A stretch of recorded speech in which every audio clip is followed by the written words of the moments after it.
The story begins in the heart of a desolate desert, where a small settlement lies hidden within a valley surrounded by high hills. The natural formation acts as a protective barrier, concealing the village from the outside world. Overhead, a flock of birds suddenly takes flight, their hurried movement a sign that something ominous may be approaching. This is where our story unfolds, and the protagonist's voice introduces the tale. He begins with a somber revelation. He was a man whose talent thrived in the chaos of battle, a gift that led him down a blood-soaked path. As the scene shifts, a brutal battlefield comes into view. The clash between two armies is merciless, with hundreds of knights and soldiers locked in a deadly struggle. The air is thick with the cries of war, the clanging of steel, and the thunder of cannonballs. Every weapon imaginable is unleashed, turning the landscape into a hellish inferno. Amid this chaos stands our hero, Argrick, reflecting on his deepest wish, to one day leave this life of bloodshed behind, to create a family and build a home. But even as he clings to this dream, he realizes with heartbreaking clarity that this battle will be his last. The tides of war have turned against his army.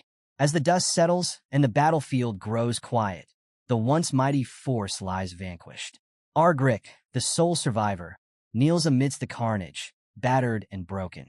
His arm has been severed, his body covered in wounds, and his strength nearly gone. Before him stands the leader of the enemy forces, a towering figure clad in pristine armor, untouched by the battle. This man is none other than Duke Balthermion, one of the legendary Hexaclass knights of the Althian Empire. The Duke approaches, his voice calm yet commanding, as he acknowledges Argrick's skill and tenacity. He admits it's been a long time since anyone forced him to draw his sword more than 10 times in a single duel.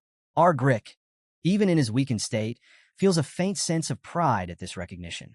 He lifts his head, his voice steady despite his pain, and identifies his opponent. It is an honor, he declares, to be acknowledged by Duke Balthermion.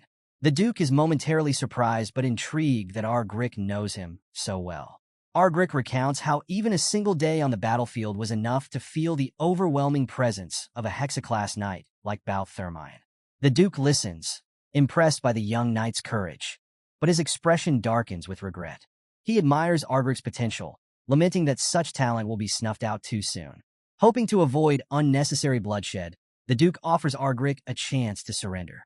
The battlefield falls silent as Argrick considers the proposition, the weight of his pride and honor pressing heavily upon him. Slowly, he forces himself to his feet, gripping his sword with trembling hands. With fierce determination, he declares that he was born on the battlefield and will die on it. Surrender is not an option. Despite his injuries, Argrick prepares to fight one last time. The Duke watches him with a mix of admiration and pity. He remarks that, though Argrick refuses to yield, he can see the glimmer of regret in his eyes, a longing for a life that now seems forever out of reach. The Duke admits that Argrick might have been a worthy rival if fate had allowed him to grow stronger. But there is no turning back. With a heavy heart, Duke Balthermion raises his blade, ready to deliver the final blow, ending the life of the knight, known as the talent that blossomed on the battlefield. Duke Thermion's blade glows with an ominous energy, a testament to the overwhelming power of a Hexaclass knight.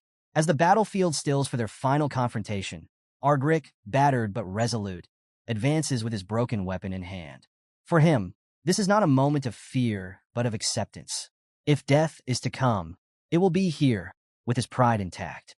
Thermion, with a heavy heart, prepares for one last strike.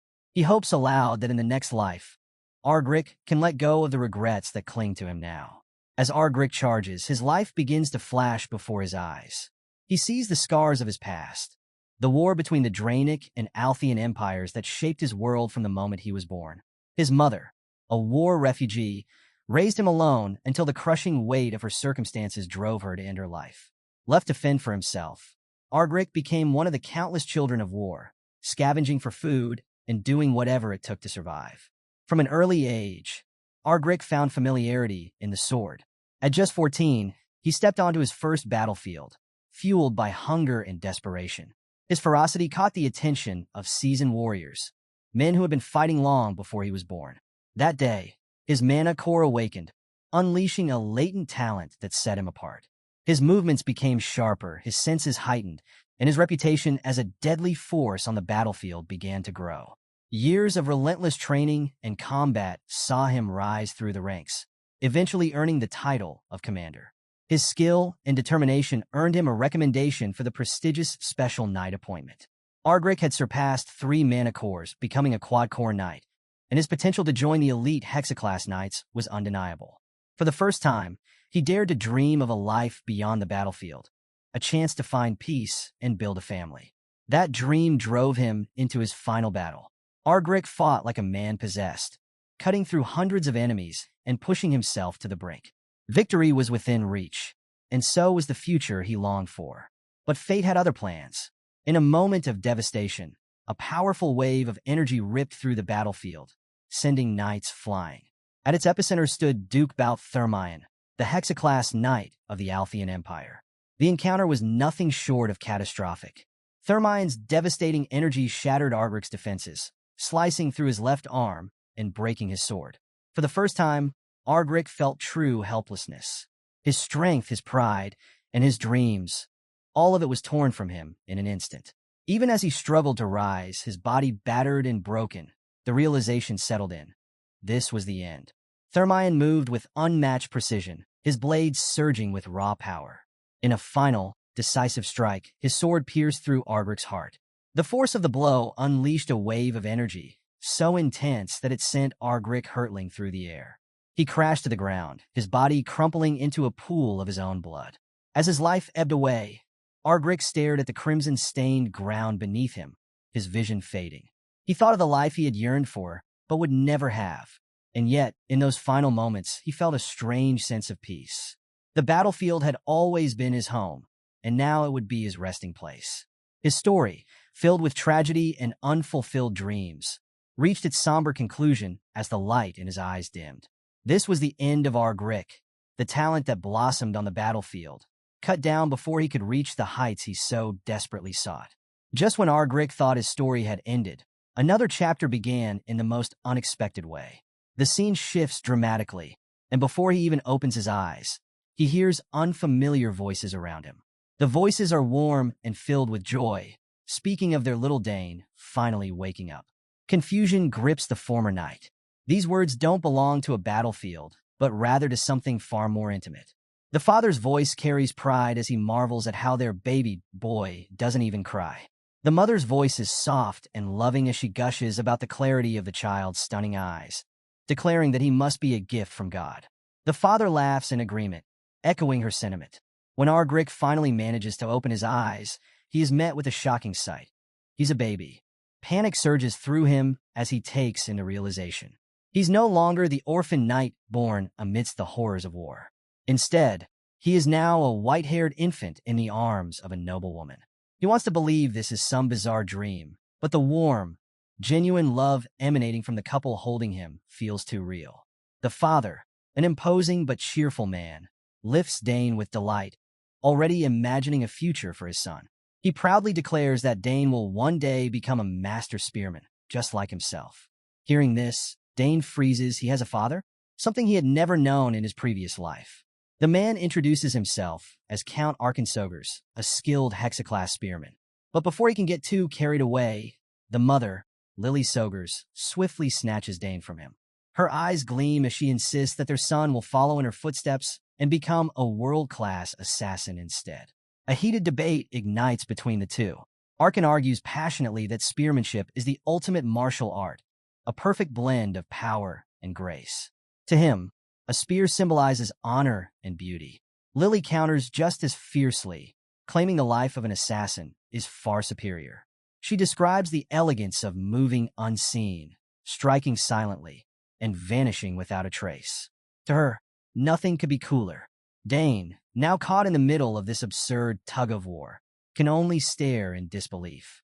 His parents' argument intensifies as they passionately argue over his future career, one wielding a spear in battle, the other operating in the shadows. After much back and forth, Arken finally suggests a compromise.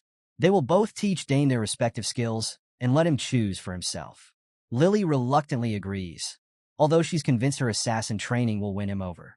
Dane quickly concludes that their obsession must stem from his being born in their later years. They clearly see him as the culmination of their lives' work. The family eventually arrives at a massive castle, their estate, and Dane marvels at its grandeur. Lily teases Arkin about holding her hand as they approach the castle gates. Initially flustered, she relents, and the couple giggles like newlyweds. To Dane, this is a bizarrely sweet sight for sore eyes, far removed from the blood-soaked memories of his past life. Inside, the luxurious halls and the warmth of his parents' banter slowly chip away at Dane's disbelief. He smiles instinctively, causing Lily to gush over how happy their son looks. Dane takes it all in. The family, the estate, the love, and a flicker of hope ignites within him. Perhaps this second chance in the Althean Empire, of all places, could truly be the start of something different. As they carry him deeper into the castle, Dane silently acknowledges that this life holds possibilities he could never have imagined before. In this new world, where talent can flourish, maybe, just maybe, he can finally find the peace he once dreamed of. 2 months into his new life, Dane, formerly the fearsome Knight Argrick, has fully embraced his role as a baby. Well, as much as he can.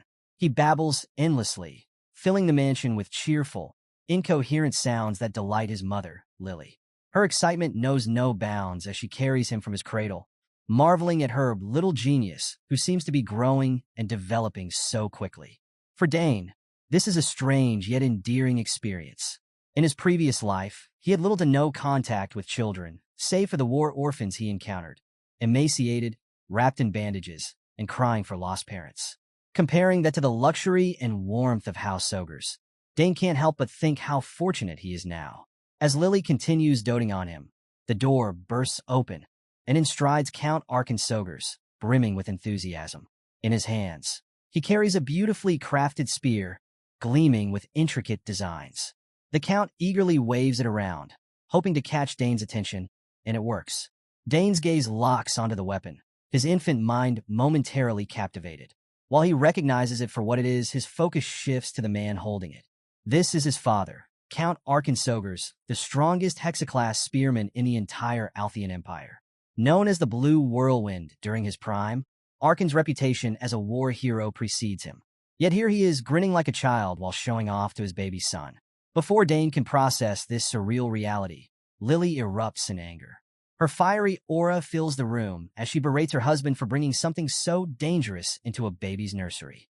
Arkin stammers, defending himself by saying he only wanted to show Dane the spear. But Lily is relentless.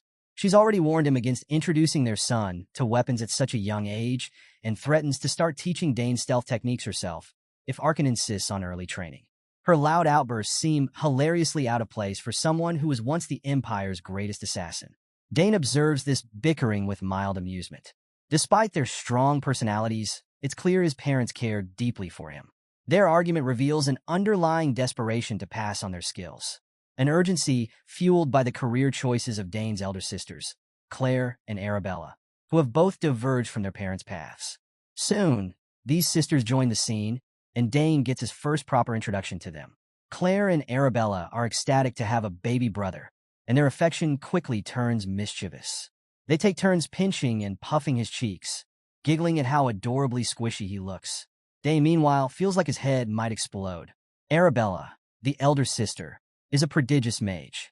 At just 12 years old, she's already achieved the rank of a 3-chain mage, a rare accomplishment for someone so young. With the highest class being 9 chains, Arabella's genius is undeniable. She's determined to teach Dane magic, already imagining how much fun it will be to practice together.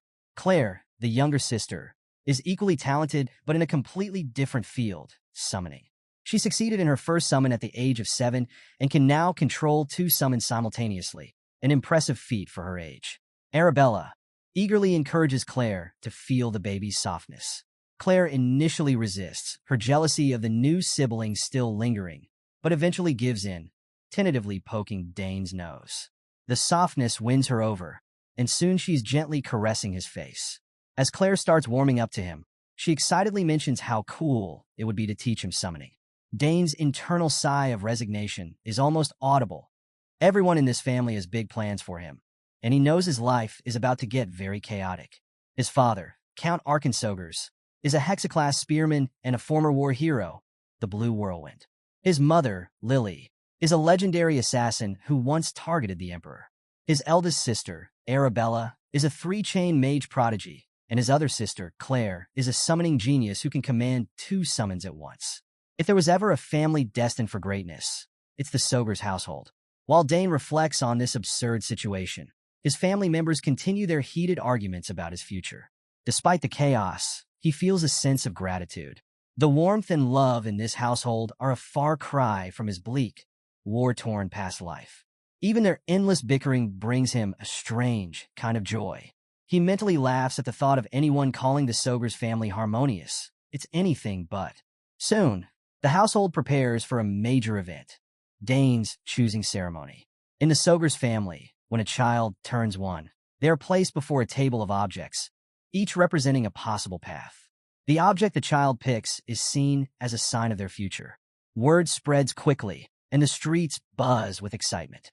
Guests from all over gather to witness the ceremony, eager to see what the youngest member of House Sogurs will choose. The grand hall is filled with people as Lily carries Dane to the table. 4 objects have been laid out, each carefully chosen by a family member to represent their hopes for Dane's future. Arkan's contribution is the dragon tail, a spear forged from a rare, or that amplifies its sharpness and weight according to the mana poured into it. Lily presents the Night Horn, a dagger made from an ore capable of storing multiple poisons and channeling elemental energy. Arabella offers her subspace pouch, a mage's tool only usable by those proficient in magic. Claire adds her summoning sign, a symbol allowing summoners to unlock their talents and form contracts. Dane is placed on the table, and as he glances at the objects, he can feel the expectations of his family weighing on him. Arkan grins confidently, convinced his son will choose the spear. Lily insists Dane will pick her dagger, while Arabella and Claire each try to sway him toward their specialties. The tension is palpable, and Dane feels overwhelmed by the shouting. Internally, he chuckles at how over-the-top his family is. As Dane crawls toward the objects, he devises a clever plan. He'll let the reactions of the crowd help him decide. But just as he inches closer to the items, something extraordinary happens. The table begins to glow, and the 4 objects radiate with a brilliant light. Gasps fill the room as everyone watches in awe. All 4 items have reacted to Dane's presence. The hall erupts with whispers. The guests are amazed, calling him a generational genius. Never in the history of the Sogur's family, or the Empire for that matter, has such a thing occurred. Dane is equally shocked, but exhilarated. In his previous life, his talents were forged in the fires of war. But this new life is revealing abilities beyond anything he imagined. As the family stares in stunned silence, Arabella breaks the tension by asking what they should do now. Arkan, scratching his head, admits he has no idea. This is uncharted territory. After a moment of thought, he declares that they have no choice but to teach Dane all 4 specialties. The girls protest, calling the idea crazy, but Dane is thrilled. The path to becoming a prodigy has never looked brighter. With his new life filled with infinite possibilities, Dane embraces the chaos of the Sogur's family. It's clear he's destined for greatness, and this time, he plans to make the most of it. The scene shifts to a bustling training ground filled with the sounds of grunts, clanging weapons, and the unmistakable energy of a sparring session. In the midst of the action stands Dane, now a 7-year-old prodigy, locked in an intense bout with his father, Count Arkan Sogurs. The dust settles around them as Dane, gripping a practice spear, gasps for breath, his small frame drenched in sweat. In stark contrast, Arkan stands composed, a proud smile lighting up his face. It had been 7 years since Arberic's soul found its way into this new life, reborn as Dane Sogurs. Though his days on the battlefield had ended, he had not strayed far from the path of a warrior. This time, however, the circumstances were vastly different. No harsh solitude, no relentless survival. Instead, he had a loving father who not only trained him, but also encouraged him every step of the way. Arkan claps his son on the shoulder, beaming with pride. He praises Dane for his hard work and acknowledges how well the boy has polished the spear techniques taught to him earlier. The praise makes Dane's chest swell with pride, and he thanks his father with a bright smile. It's a stark contrast to his previous life, where approval was rare and fleeting. Just as their training session winds down, Dane notices movement at the edge of the training grounds. He spots Herman, one of the household's trusted servants, approaching with a spear carefully placed on a cushioned tray. Intrigued, Dane watches as Herman presents the spear to Arkan, who grins with satisfaction. Arkan turns to Dane, his voice brimming with excitement as he reveals that this is a birthday present for his son. He admits he was planning to unveil it during Dane's upcoming birthday banquet, but decided he couldn't wait, wanting to be the first to give his son a gift, especially before Lily could outdo him. Dane's eyes widen in awe as Arkan takes the spear and holds it out for him. The boy hesitates for a moment, his breath catching at the sight of the finely crafted weapon. Arkan explains with pride that he had been planning this gift for 2 years, commissioning it from one of the finest craftsmen in the capital. Dane finally takes the spear in his small hands, marveling at its design. The spear is a masterpiece, a sleek black handle paired with a gleaming silver spearhead, perfectly balanced and light enough for a young boy to wield. Dane turns it over, inspecting every detail. The craftsmanship is flawless, and he can feel the thought and care that went into its creation. For a moment, he's speechless. Seeing his son's astonished expression, Arkan gently nudges him, wishing him an early happy 7th birthday. Dane finally snaps out of his daze, a broad grin spreading across his face as he promises to treasure the weapon. Testing its weight, he swings it a few times, delighted by how smoothly it moves. His giggles of excitement fill the air, making Arkan's heart swell with pride. Noticing Dane's enthusiasm, Arkan decides to turn the moment into a teaching opportunity. He asks if Dane remembers the fundamental difference between a sword and a spear. Dane pauses, thinking hard before responding. He explains that a spear's length makes it ideal for keeping opponents at a distance, and its narrow contact area enhances its efficiency in delivering powerful strikes. Arkan nods, pleased with the answer, but adds a note of caution. He explains that while the spear's length is an advantage, it also comes with a drawback. It requires a minimum distance to attack effectively. This limitation can make it more challenging to use at higher levels of training. Arkan's tone turns reassuring as he reminds Dane that every weapon has its strengths and weaknesses. Even swords, considered by many to be the perfect weapon, have vulnerabilities in certain situations. The training ground buzzes with energy as Count Arkan Sogers, brimming with enthusiasm, takes Dane's newly gifted spear to demonstrate a special technique. With an easy confidence, Arkan spins the spear in one hand, creating a small whirlwind that kicks up dust and leaves Dane wide-eyed in amazement. The sheer magical power radiating from Arkan is overwhelming, leaving Dane awestruck at the strength of a hexaclass spearman. Arkan's demeanor shifts to focus as he shuts his eyes, channeling magical energy through his body. The intensity of the power building within him is palpable, and after a moment, he transfers it into the spear. With a single powerful thrust, he unleashes a brilliant wave of energy that distorts the air itself. Dane freezes, captivated. Even in his past life, as an accomplished quad-core knight, he had never seen anything like this. The sheer simplicity of the movement belied its devastating power. Arkan looks at Dane with a grin, explaining the intricacies of the technique. The distortion, he reveals, is caused by precisely timed magic emission at the moment of the spear's thrust. He explains how this technique utilizes the unique trait of a mana core to focus energy in one place. Dane listens intently, his mind racing as he recalls similar principles mentioned by his sisters, Arabella and Claire. They had explained how mana cores enhance physical abilities as they increase in number. But the memory triggers a pang of disappointment. In his past life, Dane had reached the rare level of a quad-core knight, and now he fears he has far fewer mana cores in this life. Arkan notices his son's thoughtful expression and praises him for understanding such advanced concepts at his young age, then casually drops the bombshell. Arkan himself has 6 mana cores. The revelation stuns Dane. 6 cores, an almost mythical achievement. His mind drifts to what could have been had his previous life, not ended prematurely. He realizes he might have eventually reached that pinnacle, but shakes off the thought. Before he can dwell too much, Arkan draws him back, encouraging him to try the technique for himself. Nervous but eager, Dane agrees. His father assures him it's okay to take his time and reminds him to clear his mind of distractions. Dane takes a deep breath, gripping the spear firmly, and adjusts his stance. Despite having used spears only as a secondary weapon in his past life, his experience with disciplined combat comes rushing back.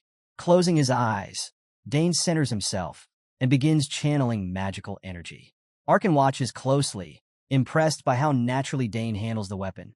As the boy thrusts the spear forward, Arkan expects a modest attempt at best, but what happens next leaves him speechless. A massive surge of magical energy explodes from the spear, sending out a wave that distorts the air far more intensely than Arkan's demonstration moments earlier. The ground trembles, and for a moment, silence blankets the training ground. When the dust settles, Arkan stares at his son in utter disbelief. Walking up to the boy with a stunned expression, Arkan asks how Dane managed to pull off such a feat. Dane, ever composed, explains matter-of-factly that he gathered all his magical energy, imbued it into the spearhead, and then cut the flow at the precise moment of release. His straightforward delivery, oblivious to how extraordinary the feat truly is, leaves Arkan gobsmacked. Arkan presses further, asking if Dane has formed a mana core. Dane admits that he has and claims it was sheer luck. He managed it while reading a book on mana core formation. In truth, it had been during one of his mana-breathing exercises, but Dane keeps that detail to himself. Hearing this, Arkan is floored. His 7-year-old son has already formed a mana core, an accomplishment most adults struggle to achieve even after years of training. Arkan can't help but marvel at the sheer talent before him, concluding once and for all that Dane is a generational genius. He pats Dane on the head with pride, declaring that his son is destined for greatness. As Arkan wonders aloud whether Dane will become a mage, spearman, assassin, or summoner, or perhaps all four, the scene shifts to Dane's grand 7th birthday celebration, where the Sogur's family spares no expense in throwing a lavish party befitting their only son. The castle hall is a spectacle of wealth and grandeur, filled with esteemed guests from across the empire. The air buzzes with laughter and chatter as noblemen and women mingle, enjoying the festivities. But amidst the joyful atmosphere, an unexpected twist is about to turn things awkward, especially for Dane. Count Arkan Sogurs, ever the charming host, moves through the crowd, greeting his high-profile guests with ease. As he exchanges pleasantries, a familiar voice calls out to him, and his face lights up with genuine excitement. Turning, he sees none other than Duke Balthermion, head of the greatest noble house in the Althian Empire. The two men greet each other warmly, like old friends reunited after a long time. The revelation is jarring. Duke Balthermion, the very man who ended Dane's life in his previous incarnation, is a close friend of Arkan Sogurs. The two men laugh and catch up, their camaraderie drawing attention from the other guests. Thermion brushes off Arkan's formalities, urging him to relax, but Arkan insists on keeping appearances since they're being watched. With a chuckle, Thermion relents, joking that as the host, Arkan should do as he pleases. As they converse, Arkan suddenly realizes he hasn't seen Dane in a while. Wanting to show off his son, he calls out for Dane to come over. Hearing his father's summons, Dane freezes. The name Duke Thermion echoes in his mind, dredging up memories of his past life. He recalls vividly the battlefield, the blinding light of Thermion's final strike, and the pain of his own death. For a moment, he's overwhelmed by the memories and the bitter irony of fate. But Dane knows he cannot avoid this encounter. Steeling himself, he puts on his best behavior and walks over to greet the Duke. Thermion's presence is imposing, but his demeanor is relaxed and friendly. With a broad smile, the Duke expresses his delight at finally meeting the young Dane Sogurs, whom everyone has been talking about. His words of praise make Dane bristle internally, but he maintains a polite facade, bowing and thanking the Duke for his kind words. Thermion turns to Arkan, commending him for raising such a dependable son. The Duke is curious and asks if Dane is training with the spear like his father. Beaming with pride, Arkan confirms it, sharing how dedicated Dane has been in his lessons. The Duke nods approvingly, clearly impressed. Their exchange is interrupted by another voice, a sweet and cheerful greeting. Turning toward the source, Arkan sees a red-haired girl approaching with a bright smile. She greets the Count politely, expressing her honor to meet him. It's Leila Thermion, Duke Thermion's youngest daughter. She's close to Dane's age and carries herself with a friendly confidence that immediately draws attention. As the lively music fills the grand hall, guests take to the dance floor, spinning and swaying to the instrumentalist's beautiful melodies. With the crowd entertained, Count Arkan Sogurs and Duke Balthermion finally find a moment to converse without the eyes of the nobility upon them. Arkan, now more relaxed, inquires about Thermion's wife, the Baroness. Thermion's expression softens, revealing a deeper pain as he shares that her condition remains dire. Despite trying countless remedies, no progress has been made in her recovery. Arkan feels a pang of sympathy for his old friend and offers his faith that the Baroness will pull through. Thermion, though grateful for the sentiment, admits that if he suddenly disappears from the party, it will mean he's used a magical scroll to return to the capital to be by her side. Determined not to dampen the celebratory mood, the Duke steels himself and redirects the conversation back to the occasion. Thermion looks around, wondering aloud where Dane has gone. He mentions wanting to speak with the boy again, impressed by his sharp and witty nature. Arkin glances around, noting that not only is Dane missing, but so is Leila, the Duke's daughter. The two men walk toward the window and spot the pair strolling through the castle gardens, the moonlight casting a gentle glow over them. Thermion chuckles, concluding that the lively party must have been too dull for the children. Arkin nods with a smile, watching as his son and the red-haired girl wander through the peaceful garden. Outside, Leila admits to Dane that she doesn't particularly enjoy accompanying her father to every event, but she's glad she came to this one. She finds herself watching Dane in the moonlight, thinking to herself how handsome he looks. Dane, picking up on her cheerful demeanor, assures her that the Sogur's family's territory is indeed as calm and peaceful as it seems. Leila agrees, but contrasts it with her own life in Thermion territory, where the constant influx of nobles and even members of the imperial family keep things bustling. She shares her distaste for being made to dress formally to greet every guest when she would rather be out practicing her swordsmanship. Dane's curiosity peaks at the mention of swordsmanship.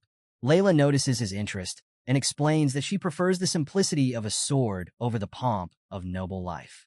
Dane nods, admitting that while life in his family's estate is much quieter than in the capital, his favorite part of the day is spear training. This surprises Leila, who recalls that Dane's father is none other than the Blue Whirlwind, a legendary spearman her own father often praises. She excitedly asks if Dane is aiming for admission to the Imperial Academy, where elite warriors and mages are trained. Dane replies thoughtfully, explaining that his training isn't specifically for that purpose. Leila presses him further, questioning why he wouldn't want to join the academy when it's the obvious path for someone honing their spear skills. Dane smiles and clarifies that he does intend to enroll, but views it as part of his journey, not the sole focus of his training. If he fails to get in, he tells her he'll simply try again. His calm confidence surprises Leila, who bluntly expresses her disbelief, thinking he should fear disappointing his family. Dane assures her he's not afraid of that. Leila's shoulders slump slightly as she admits she envies his mindset. In her house, failure is unacceptable, and the pressure weighs heavily on her.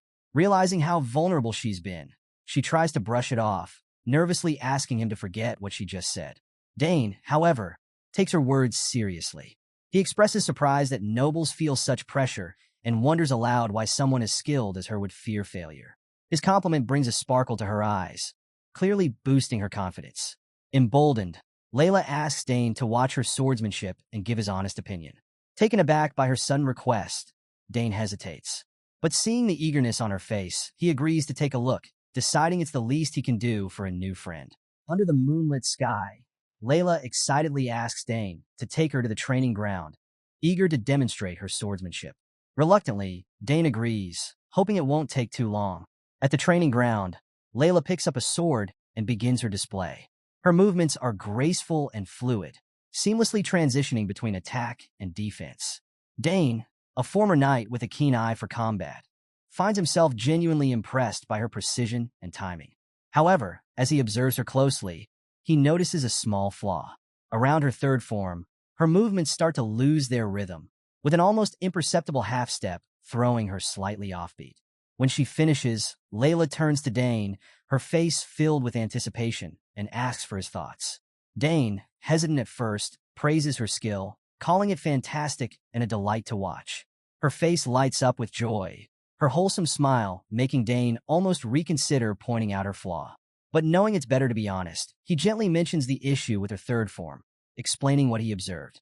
Leila's expression falters for a moment, and Dane worries he's been too blunt, quickly apologizing if he upset her.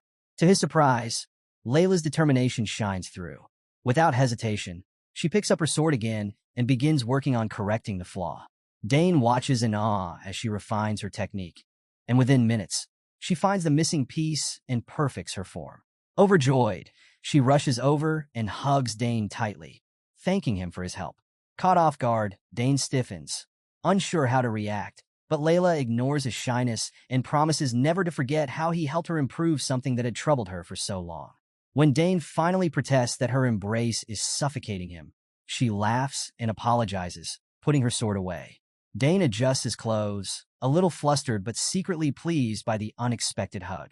Just as they share a laugh, their names echo through the garden as servants call out, searching for them. Realizing they've been gone too long, Dane and Leila decide to head back to the party. Back in the Grand Hall, the formalities resume as Dane takes the stage to receive his birthday gifts and well wishes. Arkin congratulates him, and Lily follows, proudly presenting him with a box. Inside is a brooch bearing the family crest, similar to the ones his sisters wear. Lily explains that the brooch symbolizes his status and honor as a member of House Ogres. The guests applaud warmly, their cheers filling the hall as they celebrate Dane's 7th birthday. For Dane, this is a surreal moment. He looks out at the joyful crowd and realizes this is the first time he's experienced such genuine applause. His heart swells with a mix of gratitude and disbelief, cherishing the warmth and acceptance he never had in his previous life. But just as the celebration reaches its peak, the castle shakes violently. An earthquake sends a cloud of dust through the hall, and panic spreads among the guests. Many speculate an invasion, their fear palpable. Arkin steps forward, calming everyone and assuring them it's likely nothing serious. However, the tremors intensify, proving the situation is far from trivial. Before Arkin can act, a figure crashes through the ceiling, landing dramatically in the center of the hall. The dust clears, revealing long blonde hair and an imposing presence.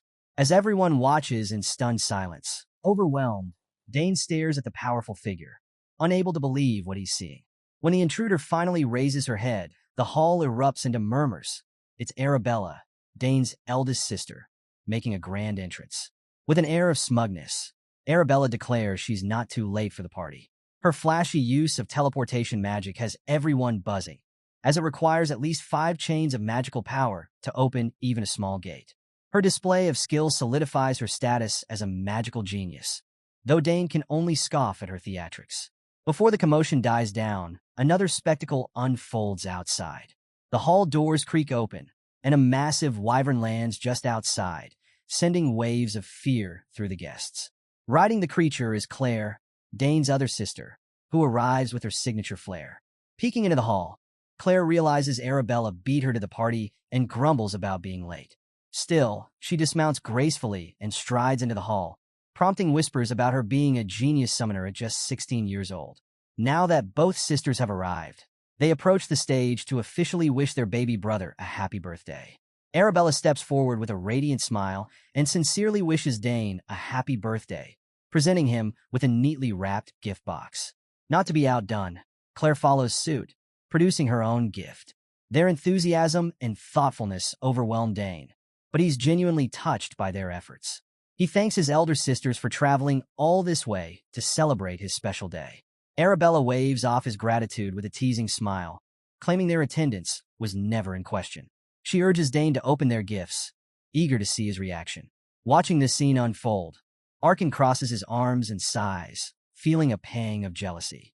The doting attention his daughters are giving their little brother reminds him of the stark difference in their treatment of him. On his birthday, all he got was a letter. He mutters something about how men aren't supposed to cry, but looks suspiciously misty-eyed nonetheless. Dane opens Arabella's box first, and his eyes widen when he sees what's inside, a beautifully crafted dimensional pouch. Arabella beams with pride, explaining that she designed it herself using subspace magic of the highest chain. She admits, though, that her professor helped create the artifact.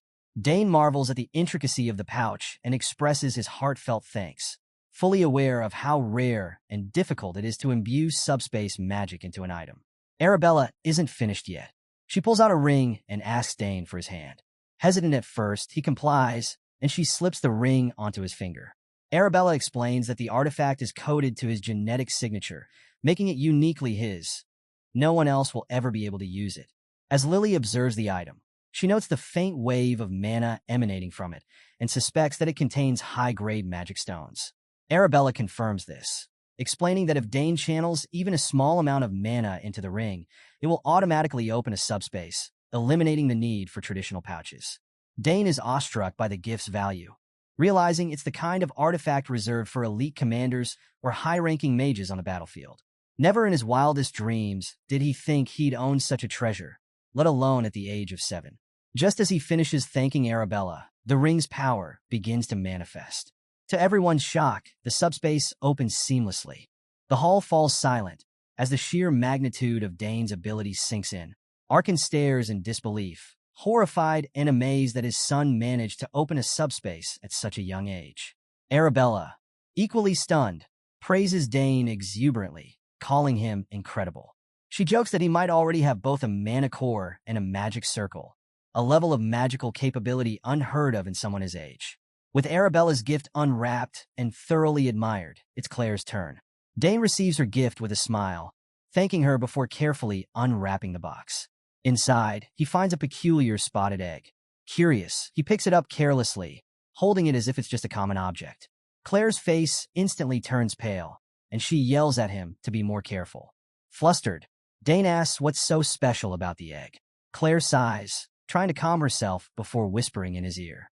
She reveals that the egg is a familiar, an extremely rare and precious item in the summoning world. She explains that while attempting to summon Dean, her wyvern, the egg unexpectedly came through the portal. Though she doesn't know what creature will hatch from it, she's certain it will be extraordinary. Familiar eggs like this are known throughout the world for their immense value. Dane carefully examines the spotted egg Claire gave him, recalling what he's heard about familiars. Unlike summons, which are temporary and can be dismissed, familiars are permanent entities that remain in this world once summoned. Claire leans in and whispers more details, revealing that no one else knows about the egg yet. She asks Dane to keep it a secret between them until it hatches. Dane agrees, intrigued by the mystery of what might emerge from the egg. Their conversation is interrupted when Arabella, ever the nosy elder sister, chimes in, demanding to know what they're whispering about. Claire brushes her off, continuing to advise Dane on how to care for the egg. She tells him to pour mana into it daily to help the familiar recognize him as its master. Dane takes her advice seriously, promising to do exactly as she says. Their mother, Lily, interrupts with a warm observation about how wonderful it is for Dane to have his sisters back home. Dane smiles, confirming her sentiment. He expresses how genuinely happy he is to have Arabella and Claire around, even if their presence often brings chaos. As the siblings share this moment, Arkan clears his throat, feigning indignation. He points out that neither of his daughters has even greeted him since their arrival. Arabella and Claire freeze, realizing their oversight, and Arabella immediately apologizes, explaining they were too focused on celebrating Dane's birthday. Arkan, of course, isn't truly upset. He's just teasing them. With a chuckle, he suggests that they get some rest after their long journey. As the family reunion carries on, Dane looks around the hall and notices Leila leaving. Her expression is lonely, and her departure tugs at his heart. Outside, Duke Thermion walks through the courtyard, deep in thought. He reflects on Arabella's spectacular entrance, admitting that she's even more impressive than he expected. Her exceptional talent as a magician, combined with her status as the top mage in the academy, makes her an undeniable asset. The Duke begins to consider the possibility of an alliance through marriage. With his son already the Academy's top swordsman, the union of House Thermion and House Ogres would create a faction powerful enough to rival even the Imperial family. It's an opportunity too significant to ignore, and he resolves to bring up the idea with Arkan Ogres later. As he walks, a familiar sound catches his attention, the rhythmic clanging of training. Curious, he heads toward the training ground and is astonished to find Dane mid-session, executing precise and high-level spear techniques. For a moment, Thermion is frozen in disbelief. The boy's movements, even his basic stabs, are refined to a degree that seasoned warriors struggle to achieve. Thermion, who had previously dismissed rumors of Dane's genius as exaggerations, now sees the truth with his own eyes. As he watches, something about Dane's footwork and stance strikes him as oddly familiar. The seamless combination of grace and power reminds him of techniques he's seen before, techniques from the battlefield. Dane suddenly halts his training, his sharp instincts warning him that someone is watching. Without turning, he firmly calls out, offering to spare the observer if they reveal themselves immediately. Thermion, realizing he's been caught, steps out of the shadows and offers an apology, explaining that he didn't mean to intrude. When Dane turns and sees the Hexaclass Knight, he feels a jolt of recognition. Standing before him is the very man who ended his life in his previous incarnation. Yet this is not the battlefield, and Dane is no longer Argrick, the ferocious knight. Now, he is Dane Sogers, the genius prodigy of a noble house, and he must conduct himself as such. Duke Thermine stands before Dane, offering a sincere apology for watching his training without permission. He admits he was mesmerized by the sight of Sogers' new rising star and couldn't help himself. His words are genuine, and he hopes the young boy will forgive him for the intrusion. Dane, embodying the poise and manners drilled into him as the son of House Sogers, boldly tells the Hexaclass Knight that he is forgiven. The Duke blinks, momentarily taken aback by the boy's confidence. A 7-year-old forgiving a veteran knight with such self-assured grace is almost surreal. Where does this child's composure come from? He wonders. As the Duke studies Dane more closely, his curiosity deepens. Despite the long and intense training session Dane just finished, the boy stands perfectly still, his breathing calm and his body free of any trembling or exhaustion. It's an unnatural level of stamina and control for someone his age. Furthermore, Thermine recalls that he didn't even awaken a mana core until much later in life. Yet this boy already wields such remarkable talent. Unable to voice all of his thoughts, the Duke instead compliments Dane's impressive spear technique, praising the skill and precision behind his strikes. Dane humbly thanks him, adding that his father painstakingly prepared the spear for him. His response is measured and polite, but also heartfelt, exactly the kind of reply that impresses the Duke the most. Thermine smiles, deeply pleased with Dane's demeanor. He recalls how his own son showed promise in both skill and manners at a young age, but he can't help but admit that Dane's polish surpasses even that. Quietly, Thermine begins to consider another possibility. If he's already planning for his son to marry Arabella, why not consider a match between Dane and Leila? The idea of strengthening the ties between House Sogers and House Thermine becomes all the more enticing. Testing the waters, the Duke casually mentions that Leila has been diligently training in swordsmanship and points out that she and Dane are close in age.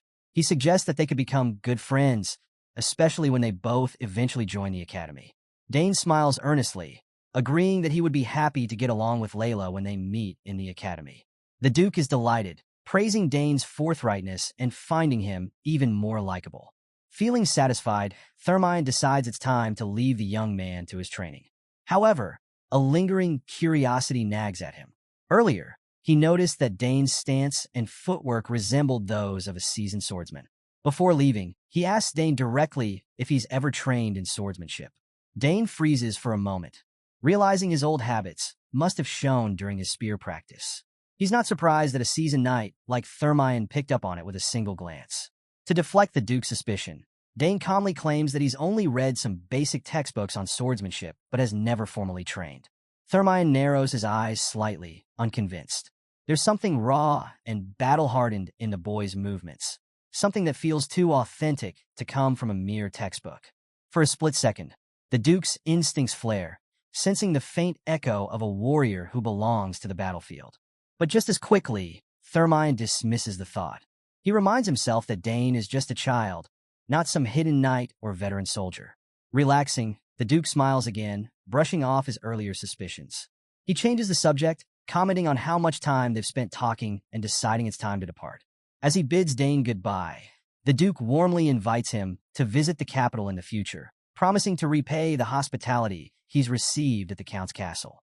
He admits that he's grown personally interested in the boy, finding him remarkable for his age. Dane watches as the Duke departs, his mind swirling.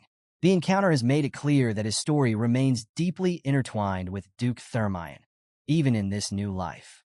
With a composed smile, Dane promises to visit the Duke if he ever travels to the capital, already contemplating the next steps in this ever-evolving relationship.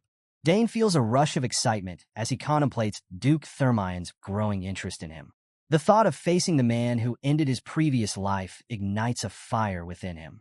He's certain that with steady preparation, step by step, he'll eventually have the strength to defeat the Hexaclass Knight.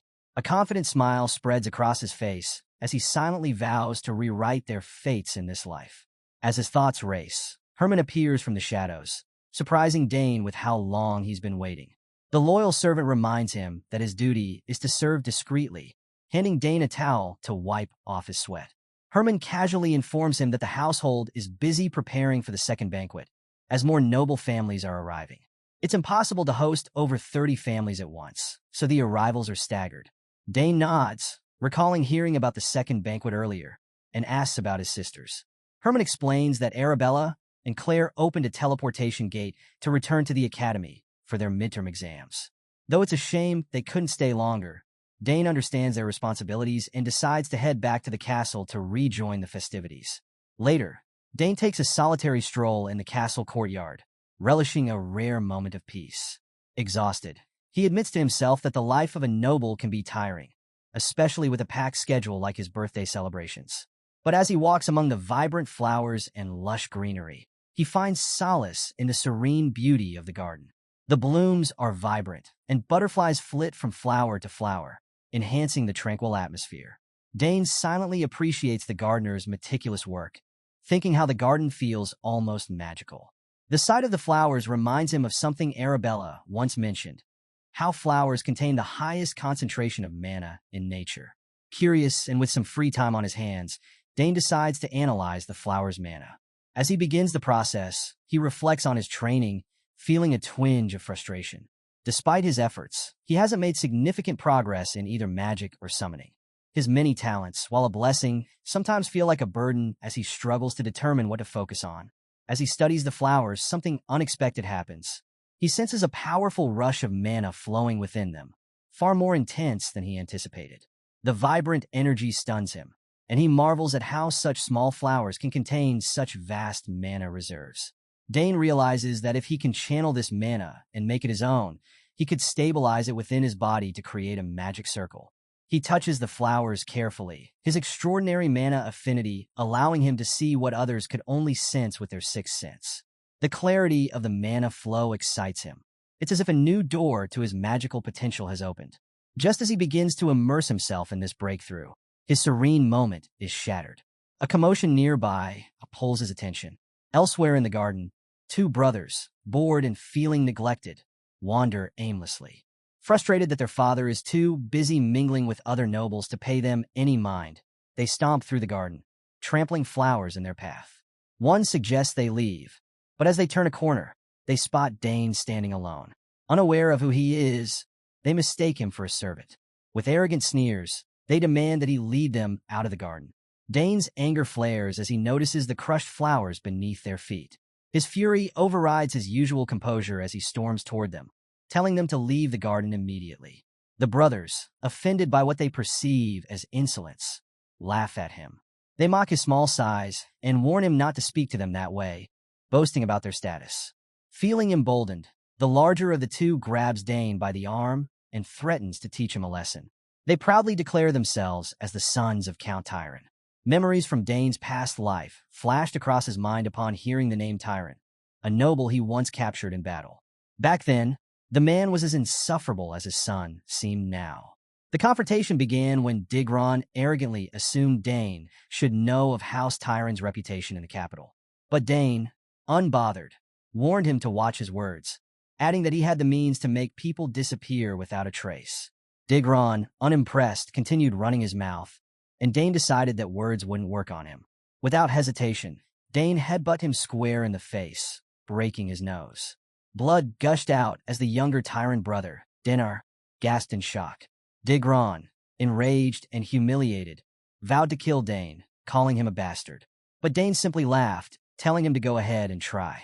Digron, clutching his shattered nose, cursed Dane and called him insane. Ignoring his brother's pleas to seek treatment, he charged at Dane, blinded by rage.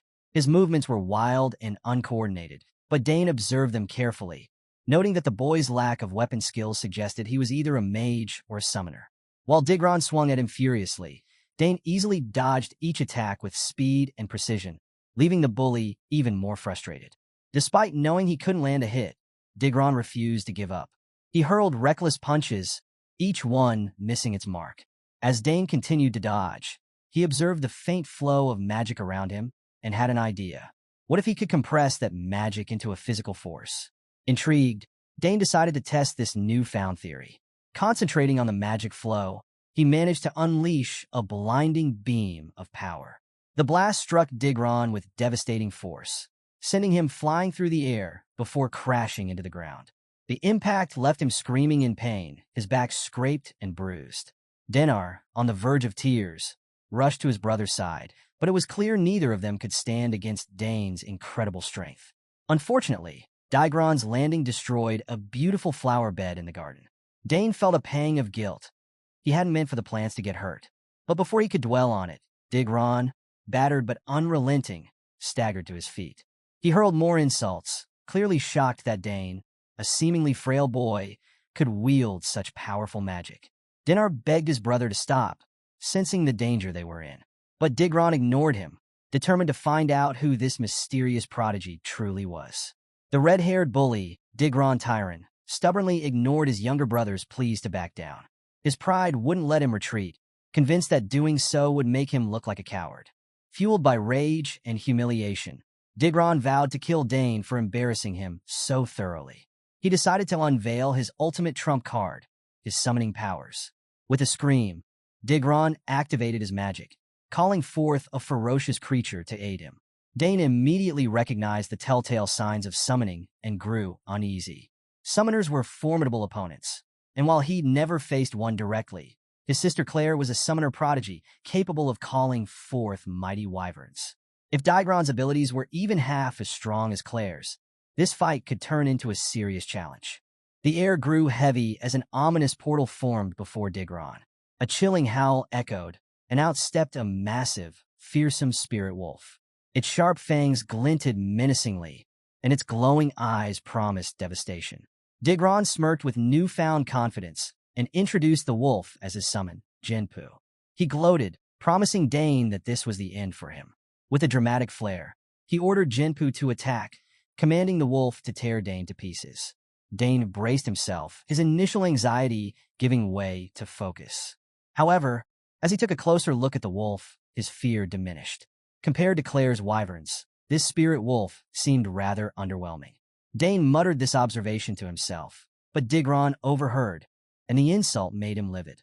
Furious, Digron shouted for Jinpu to go for Dane's throat. The wolf charged forward, its growls echoing in the tense garden. But as it drew closer to Dane, something unexpected happened. Instead of attacking, Jinpu suddenly froze, its fearsome demeanor replaced by unease. The creature glanced at Dane, wagged its tail hesitantly. Both Tyron brothers stared in disbelief. Dinar, the younger sibling, noticed the wolf's wagging tail and nervously pointed it out.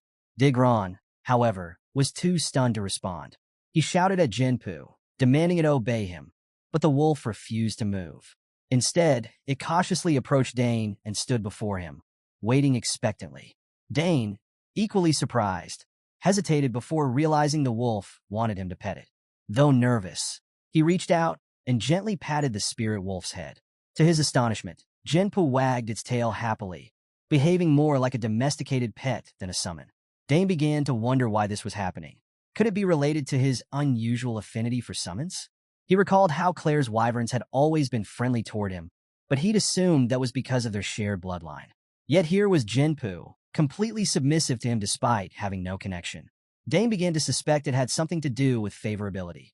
Perhaps he naturally possessed a high level of affinity, while Digron's abrasive personality resulted in a low bond with his summon.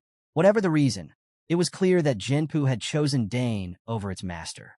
Meanwhile, Digron was losing his composure. His face flushed with anger and disbelief as he realized his summon had effectively betrayed him.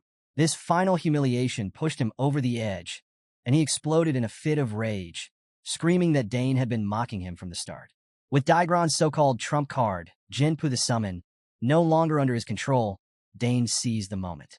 With a smirk that could drive anyone crazy, he mockingly asked if Digron still wanted to continue the fight. The question struck a nerve, and the red-haired bully screamed in frustration, unable to hide his defeat. Dinar, his younger brother, begged him to let it go, pointing out that they had clearly lost. But Digron's pride wouldn't let him back down. Instead of accepting the obvious, Digron yelled at Dinar to stop crying, announcing he would cancel the summon. Dinar, overwhelmed by fear and humiliation, started sobbing uncontrollably. His terror escalated to the point that he wet himself. When Digron noticed, his embarrassment boiled over into anger, and he harshly scolded his little brother, ignoring the poor boy's trembling. Watching this chaotic scene, Dane couldn't help but feel a pang of pity for the younger sibling. Trying to be helpful, he casually informed them that the bathhouse was located on the first basement level of the castle. This unanticipated kindness brought the fight to an awkward end. Digron, still fuming, dragged his brother away to get him cleaned up. Before leaving, he spat out a final warning to Dane, telling him to wait because he'd be back. Dane silently watched them leave, amused and exasperated. As the dust settled, Dane noticed that Jinpu, the spirit wolf, was still standing beside him. Unsure what to do, he called out to Digron, hoping he'd return to reclaim his summon. But Digron was long gone. Shrugging, Dane decided to continue practicing his magic in the garden. While experimenting, Dane had a breakthrough. He realized that his earlier use of magic to override the link between Digron and Jinpu wasn't a true summoning. It had all happened naturally because of his exceptional favorability, a trait he hadn't fully understood until now. The faint connection he observed between Jinpu and Digron had been fragile, and when Dane's mana flowed into the equation, the wolf had instinctively chosen to align with him instead. It reminded him of his childhood moments with Claire's wyverns, who had always been inexplicably friendly toward him. Just as he was piecing together this discovery, a deep, gruff voice broke his concentration. Someone was approaching, demanding to know who had bullied his sons. Dane turned around and wasn't surprised to see Digron had returned, this time with reinforcements. Beside Digron stood a large, rotund man who radiated authority despite his unflattering physique. Dane instantly recognized him. Count Magard Tyran, head of the Tyran family. Memories of his past life flashed again. This was the same man he had captured during a battle years ago, now fatter and seemingly enjoying the peace he once fought against. Dane couldn't help but reflect on how much the world had changed since then. Digron, clearly emboldened by his father's presence, launched into a tirade. He accused Dane of bullying him and Denar, breaking his nose, and forcefully stealing his summon. Magard listened intently before stepping forward to introduce himself as one of the capital's most esteemed nobles.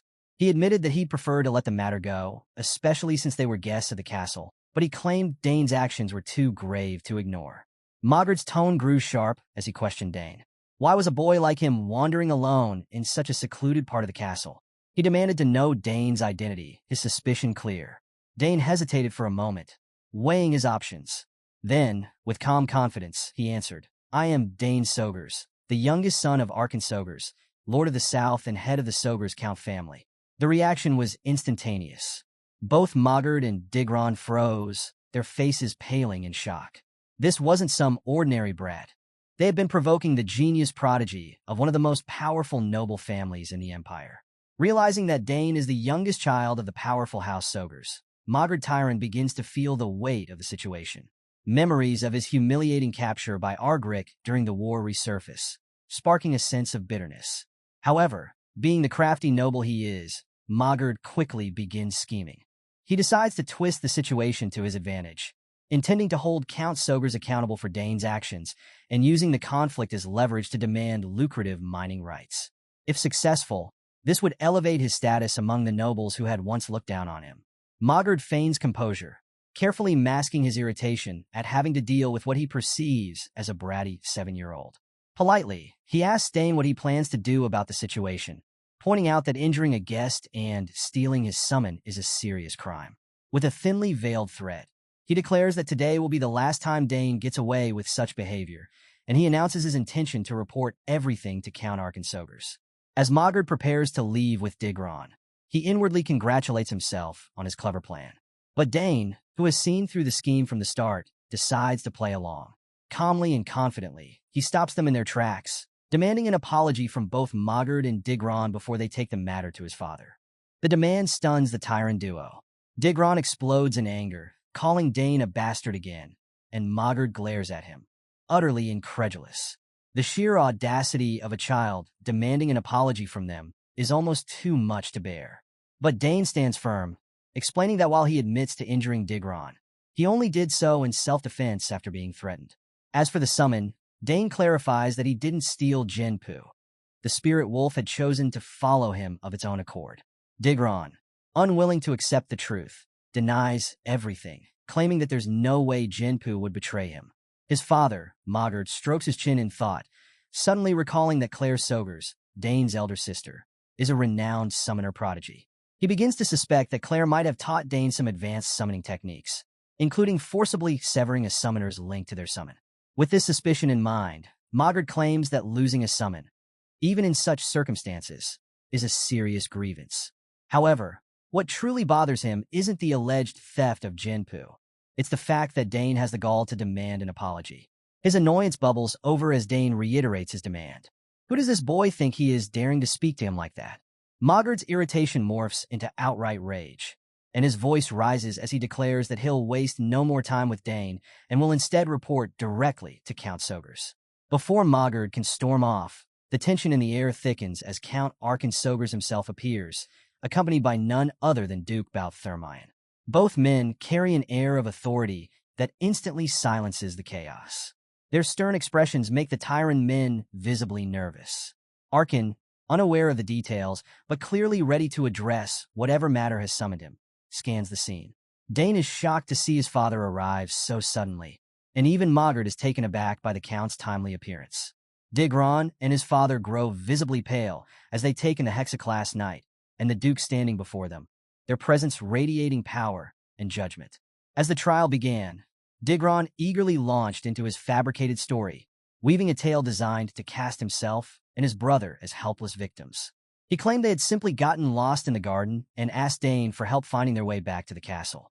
According to him, Dane inexplicably attacked him without provocation, headbutting him and mocking him afterward with strange techniques. Digron also alleged that he summoned Jinpu only to scare Dane off, but Dane stole the summon and attacked him once more. The falsehoods flowed smoothly from Digron, and his straight-faced delivery would have impressed even the most seasoned liars. Dane, however, tuned out most of the drivel, finding it both absurd and mildly amusing. He knew his father, Count Arkan Sogers, well enough to trust that the truth would come to light. Arkan was a man of principle, known for his fairness and impartiality, even when his own family was involved. When Digron finished his story, Mogard Tyran picked up where his son left off, appealing to Count Sogers in a self-righteous tone. He claimed he had merely intended to warn Dane for his actions, but emphasized how serious the theft of a summon was, declaring that it was something he could not overlook. He finished his speech with an air of indignation, as if he were the wrong party. Count Sogers listened patiently before explaining that it was far too early to make a judgment. He declared that it was essential to hear both sides of the story before drawing a conclusion. To ensure fairness, he invited Duke Thermion to assist in judging the matter. This decision made Mogard and Digron visibly uneasy. They both knew Duke Thermion's reputation for integrity and strength, and having him involved would make it impossible to manipulate the outcome. Duke Thermion smiled with quiet confidence, agreeing to act as an impartial judge. Mogard fumed internally, but couldn't voice any objections. When it was Dane's turn to speak, he took a moment to calm his nerves. Despite his trust in his father, the weight of the situation was daunting. Summoning his composure, he began by acknowledging that parts of Digron's story were technically true, though distorted to favor the bully. Dane clarified that the conflict started because Digron had carelessly trampled the flowers in their garden, flowers that had been cultivated with great care. He explained how he had merely told Digron to leave the area, but the bully became enraged, grabbing him by the collar. Dane began to detail what happened next, but before he could finish, Mogard and Digron interrupted, loudly accusing him of lying. Their outburst was calculated, aimed at derailing Dane's testimony and maintaining their narrative of victimhood. As Digron tries to speak again, Count Arkan Sogers sharply cuts him off, his patience clearly wearing thin. The vein bulging on Arkan's temple betrays his growing anger, likely fueled by the revelation that the troublemaker had the audacity to trample his cherished flowers. Arkan's steely gaze shifts to Dane, signaling him to continue his account. Dane resumes, recounting how Digron explicitly commanded Jinpu to kill him when the wolf-like summon first appeared. He firmly reiterates that he did not steal the summon. Rather, Jinpu approached him of its own accord after sensing his goodwill. Even Duke Thermion is intrigued, impressed not only by the boy's composure, but also by his articulate explanation for someone so young. Mogard, however, dismisses Dane's testimony as absurd. He argues that no summon would ever submit to a non-summoner, claiming that Dane must have used some underhanded technique to sever Digron's bond. But Dane counters this accusation by explaining his natural affinity with summons, a trait that, he believes, allows creatures with weak bonds to their masters to instinctively seek him out. This explanation unsettles Mogard, who tries to ridicule the idea, calling it an impossible theory. Before he can finish his argument, however, Count Sogers interrupts again, this time with genuine curiosity.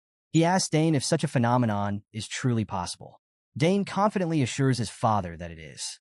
Mogard bursts into mocking laughter, doubting that anyone would believe such a claim without proof.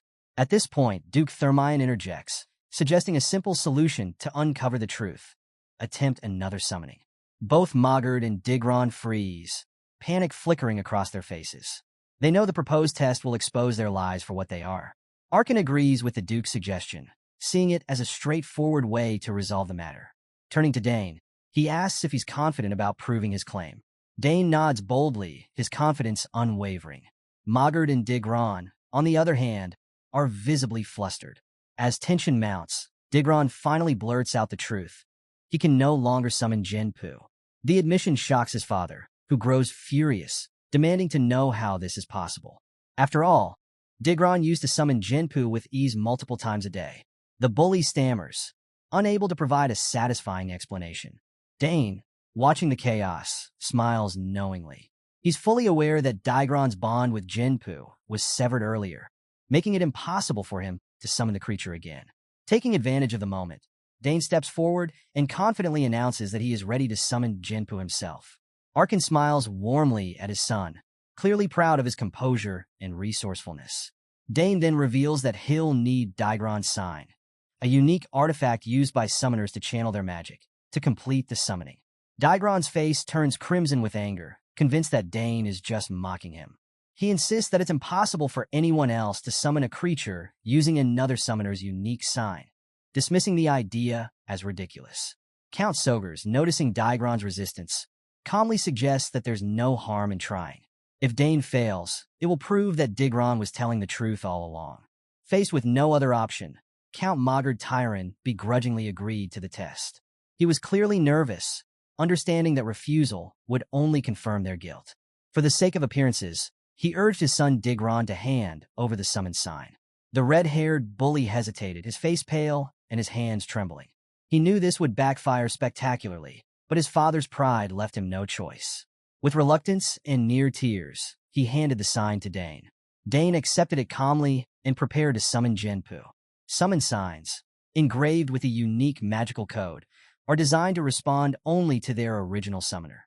But Dane, confident in his theory, knew this case was different. Genpu's bond with Digron had already been severed, and the wolf-like summon had previously connected with Dane's mana. This meant the sign was now little more than a ceremonial object, incapable of stopping the inevitable. With focus and precision, Dane initiated the ritual. To everyone's astonishment, Genpu materialized in a swirling haze of mana, emerging from the summoning as if it had been Dane's companion all along.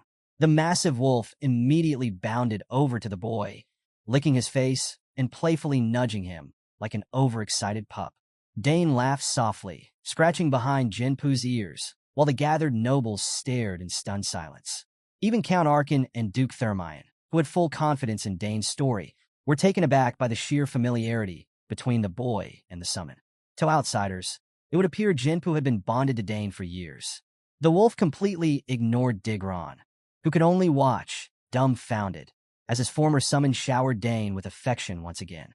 The scene was a disaster for House Tyrant. Mogard's jaw hung open as he witnessed what he had believed to be impossible. Duke Thermion, deeply impressed, remarked on the incredible feat. He pointed out that Dane wasn't even supposed to be a summoner, as his training had focused on spearmanship. Turning to Count Sogers for clarification, the Duke asked if this summoning ability was something new. Arkin, equally puzzled, admitted that he had no idea how this talent had emerged but found it remarkable nonetheless. Meanwhile, Dane, unbothered by the growing tension, quietly apologized to Genpu for summoning it merely to prove a point. He petted the wolf's head and thanked it for responding so willingly. The massive creature wagged its tail and let out a happy huff, clearly unbothered by the situation. The gravity of the situation finally hit Mogard Tyron like a ton of bricks. His carefully laid scheme had unraveled, leaving his family's reputation in tatters. He let out a frustrated groan, fully aware that the nobles present would now view House Tyron as deceitful and dishonorable. He looked to his son, who was visibly panicking and still trying to process Jinpu's outright betrayal. As the air grew heavier with expectation, Count Arkin stepped forward to deliver judgment. His tone remained polite and composed, a testament to his noble demeanor, but his words were sharp. Addressing Mogart and Digron, he asked if they now acknowledged what they had just witnessed, that Dane's account was the truth. Mogart, realizing there was no escaping this, reluctantly admitted they were mistaken in accusing Dane of stealing the summon. He attempted to save face, framing the debacle as a misunderstanding. But while Mogart accepted defeat, he carefully avoided acknowledging Digron's far more serious actions, like ordering Jinpu to kill Dane. Trying to cover for his son, Mogart urged Digron to explain that he had merely intended to scare Dane. But Dane wasn't buying it. His sharp glare sent an unmistakable message. He saw through their lies. As Digron wrapped up his half-hearted excuse, Count Mogart Tyron tried to laugh off the entire situation, attempting to downplay the severity of his son's actions. He wore a strained grin as he claimed no harm was ever intended. Unfortunately for him, neither Count Arkin Sogers nor Duke Thermine appeared convinced. Both men shared a skeptical glance, silently questioning how summoning a wolf-like creature as dangerous as Jinpu could be part of an innocent scare tactic. Dane, on the other hand, struggled to contain his growing frustration. Watching Mogart Tyron spin his web of lies while Digron stood smugly at his side was testing his limits. Just as it seemed Dane might lose his cool, a sharp, clear voice rang out, cutting through the tension like a blade. That's not true. All heads turned toward the source of the familiar voice, and everyone was stunned to see Leila Thermine, the Duke's purple-haired daughter, striding confidently into the scene. Even Duke Thermine appeared surprised by his daughter's sudden appearance and asked her why she was there. With poise and determination, Leila explained that she had overheard voices while walking in the garden and decided to investigate. She greeted the two counts with a respectful bow, her gaze sharp and observant. Count Mogart greeted her with a forced smile, hiding his growing unease. He was stunned. He had never encountered the Duke's daughter before, but her presence alone was enough to rattle him. Trying to deflect attention, he attempted to focus the conversation on Leila herself, but Count Sogers wasn't letting him off the hook. Arkin, his sharp eyes narrowing, reminded Leila of her initial comment about Mogart's dishonesty and pressed her to explain further. The Tyron men shifted uncomfortably under the scrutiny, realizing they were back under fire. Leila stepped forward confidently, recounting everything she had overheard earlier. She explained that she had been nearby during Dane and Digron's altercation and had witnessed the entire exchange. Her account was precise and damning. She detailed how Digron had trampled the garden's flowers, grabbed Dane by the collar, and summoned Jinpu with the explicit command to kill Dane. She made it clear that Dane had only acted in self-defense and that Jinpu had chosen to stay with Dane of its own volition. As Leila finished speaking, Dane couldn't help but smile. He hadn't expected anyone to come to his aid, but her testimony was exactly what he needed. With her boldness and clarity, she had single-handedly dismantled the Tyron family's lies. Count Arkin listened carefully, and once Leila finished, the truth was plain for everyone to see. Digron was at fault, and his father's attempts to spin the story had only worsened the situation. Realizing they had no leg to stand on, Mogart Tyron reluctantly turned to his son, ordering him to apologize to Count Sogers. Digron, humiliated and angry, mumbled an apology to Arkin. The Count, however, simply shook his head and said calmly, "I'm not the one you owe an apology to. That would be my son, Dane." Mogart, visibly flustered, quickly backed his son into a corner. "I was just about to tell him to do that," he exclaimed, pushing Digron toward Dane. The red-haired bully dragged his feet, his face twisted with defiance. He looked more like a sulking child being forced to admit wrongdoing than someone genuinely remorseful. When Digron finally reached Dane, he delivered the most lackluster apology imaginable. His words were mumbled and insincere, his tone full of resentment. Dane stared at him coldly, his sharp, white-haired gaze making it clear he didn't believe a word of it. Despite his anger, Dane took a deep breath and reminded himself of the lessons he had learned from his past life. Showing generosity in moments like these, even when it wasn't deserved, could often yield better results than holding onto grudges. With this in mind, Dane forced a smile and accepted Digron's apology, though it was clear to everyone present that his forgiveness was purely symbolic. After much consideration, Dane finally opened his mouth to accept Digron's half-hearted apology. It wasn't out of forgiveness, but rather a desire to bring the drama to an end. He knew that showing grace, even in situations like this, could yield greater benefits in the long run. As soon as the words left his mouth, Digron exhaled in relief, his demeanor shifting to one of unearned excitement. Count Tyron, too, let out a heavy sigh, relieved that the incident seemed resolved. He muttered about how close the situation had come to disaster, oblivious to the skeptical glances cast his way by both Arkin and Duke Thermine. The Duke, still observing the young prodigy with keen interest, noted Dane's decision to prioritize peace. For someone so young, Dane's restraint and maturity were remarkable, a stark contrast to Digron's brash and petulant behavior. As the scene began to settle, Count Arkansogers placed a firm hand on Dane's shoulder, signaling that it was time to leave. He declared that the argument was over now that Dane had accepted the apology. However, as they turned to go, Arkin's voice grew sharp.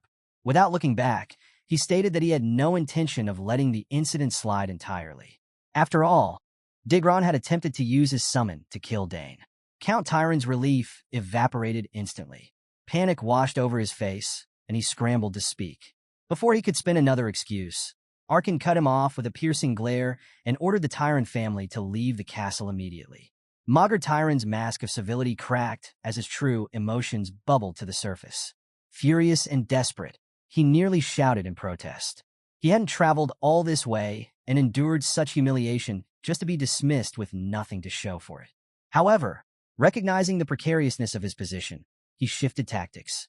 Swallowing his pride, the fat man grabbed Arkin's arm, begging him to reconsider. Maugre promised to do anything, offering feeble assurances that they would behave if allowed to stay. Arkin, unimpressed, slapped the man's hand away. His voice was icy as he told Maugre he had no use for people who disrespected his family and home. He added that he would send soldiers to escort the Tyron family to their quarters and ensure their swift departure. With that, Arkin turned on his heel and walked away, his son and Duke Thermine following behind.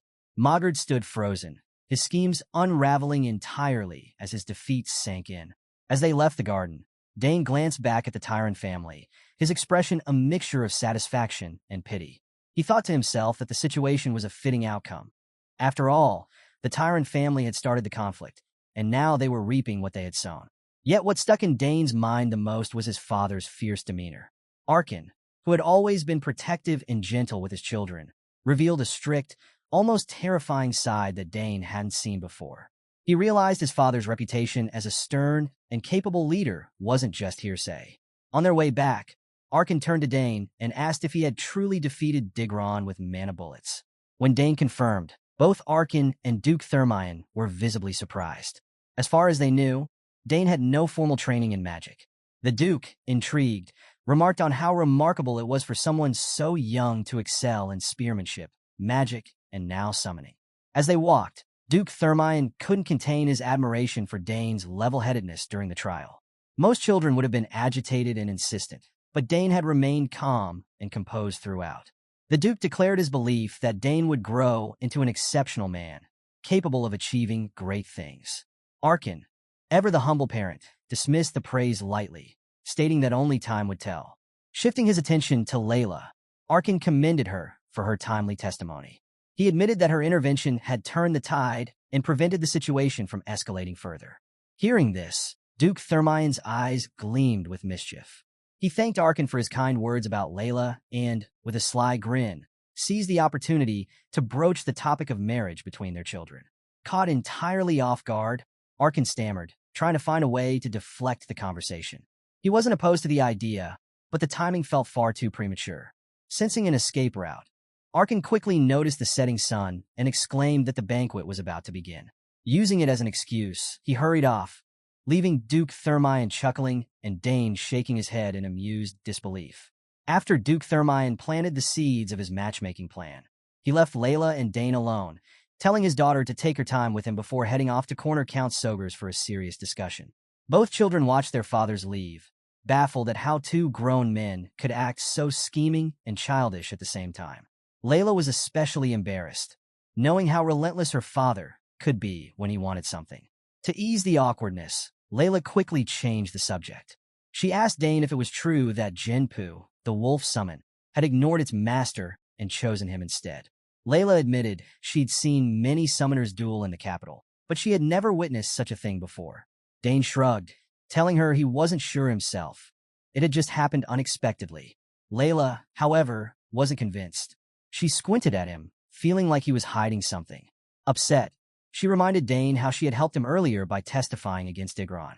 Dane countered with a smirk, reminding her of the time he helped her with her swordsmanship training at the castle's practice grounds. Realizing he had a point, Leila sighed and let it go. Dane then admitted that her help earlier had been invaluable, and he suggested they settle their debts by agreeing to help each other out one more time.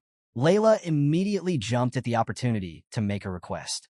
Dane, raising an eyebrow, found her impatience amusing and wondered what was so urgent. She boldly asked him to teach her how to use mana bullets. Dane, surprised, asked why she was so eager to learn. Leila's face softened as she explained her reason. Her mother, the Countess, was bedridden. Leila wanted to grow stronger quickly and reach 2 mana cores before entering the Imperial Academy. She was certain her rapid progress would bring joy to her ailing mother, whose health was deteriorating. Hearing this, Dane remembered overhearing their fathers discussing the Countess's condition. Leila's motivation resonated with him, and he agreed to help her. Her excitement was palpable as she suggested they start training that very night. Dane chuckled, telling her that mana bullets weren't too difficult once she understood the flow of magic. Leila grinned ear to ear and declared that she was ready to help him in return. She asked Dane what his request would be. Dane thought carefully, but didn't reveal his answer just yet, leaving Leila curious. Meanwhile, in the castle halls, the news of Count Tyron's expulsion began to circulate among the other guests. While few knew the full details, whispers spread that the Count had been humiliated after crossing young Master Dane. Most nobles expressed disappointment, criticizing Maghrad Tyron for traveling such a distance only to disgrace himself and his family. At the same time, word of Dane's feats was also spreading. Rumors about the white-haired prodigy's talent in summoning, magic, and spearmanship stirred fascination among the guests. Many found it hard to believe, as mastering even one of these disciplines at his age was remarkable. Yet here was a 7-year-old seemingly excelling in all three. During the banquet, a purple-haired man approached Dane and introduced himself as Baron Opent from the Eastern Opent territory. The Baron was cheerful and friendly, complimenting Dane's reputation. Dane, who had heard of the region's famous grilled trout and sapphires, politely mentioned it. The Baron, flattered, enthusiastically bragged about his territory, claiming it had the best trout and sapphires on the continent. Baron Opent wasn't alone, however. He had brought his blue-haired daughter, Sylvia, to meet the young prodigy. Sylvia was excited to greet Dane and wasted no time approaching him. Though Dane greeted her politely, he couldn't help but feel a bit nervous. Sylvia seemed sharp and confident, quickly asking him if he would inherit the Sogur's family fortune. Dane responded honestly, saying he didn't know. Sylvia, however, wasn't buying his modesty. She smirked and told him not to play coy, insisting that someone as talented as him was surely destined to inherit the family's legacy. Without hesitation, she grabbed his hand and told him to take care of her properly because they might be family in the future. Dane blinked, stunned by her straightforwardness. Not knowing how to respond, he awkwardly told her to take care of him as well. Internally, he wondered why kids these days were so bold, especially when he was just trying to enjoy the banquet. As if to add another twist, Leila spotted Dane from across the room and approached. She was surprised to see her new friend chatting with someone else, especially Baron Opent's daughter, and couldn't hide her curiosity about what was going on. As Leila approached, Dane's nerves shot up, especially since he was mid-handshake with Sylvia. The new girl, Sylvia, wasn't pleased to see the Duke's daughter either. She recognized Leila immediately and realized with a scowl that she also knew Dane, the genius prodigy of House Sogurs. Sylvia's irritation was clear, and Leila didn't look thrilled either when she noticed their clasped hands. Leila, her tone sharp but polite, asked Dane who the other girl was. Dane stammered, trying to find the right words, but Sylvia cut in confidently. With a poised smile masking her irritation, she introduced herself as Sylvia, eldest daughter of Baron Opent. Her expression made it clear she wasn't just introducing herself, she was laying down a challenge. Leila's eyes narrowed, and though she replied with a strained, "Nice to meet you," it was obvious the pleasantry was insincere. The tension between the two girls was palpable, their smiles concealing the mutual hostility bubbling beneath the surface. Dane, well-versed in such dynamics thanks to his feisty elder sisters, immediately recognized the familiar, killing intent radiating from both girls. He decided it was best to stay quiet, hoping the situation wouldn't escalate. Inside, he couldn't help but marvel at how terrifying girls could be when they didn't like each other. Leila, however, wasn't about to leave things to chance. She suddenly gripped Dane's hand and, with a sinister edge to her voice, told Sylvia that she'd be borrowing him for a while. She reminded Dane of their earlier appointment, giving him a pointed look. Catching on quickly, Dane eagerly agreed, seizing the opportunity to escape the brewing storm. He excused himself from Sylvia, assuring her they'd talk later, and followed Leila. Sylvia managed to keep her composure, though the forced smile on her face couldn't hide the fire in her eyes. She gritted her teeth and pretended not to care, but as the pair walked away, she silently fumed. In her mind, Leila's actions were nothing less than a declaration of war, staking a claim on Dane, the genius prodigy of House Sogers. As they walked away, Dane couldn't help but notice the intense glare in Leila's eyes. She looked ready to choose Sylvia out if given the chance. Dane was overwhelmed by the realization that the daughter of Duke Thermion, the second most powerful man in the capital, was vying against the young lady of a minor baron. The stakes seemed absurdly lopsided, and he worried about Sylvia's chances in a battle of wills with the formidable Leila. Later that evening, Dane and Leila strolled outside, eventually finding themselves in a quiet area. During their walk, Leila began interrogating Dane about Sylvia, wanting to know how they'd met and whether the girl was someone he might be engaged to. Dane quickly denied any engagement, explaining they were just exchanging pleasantries. At this, Leila's face lit up, her visible relief unmistakable.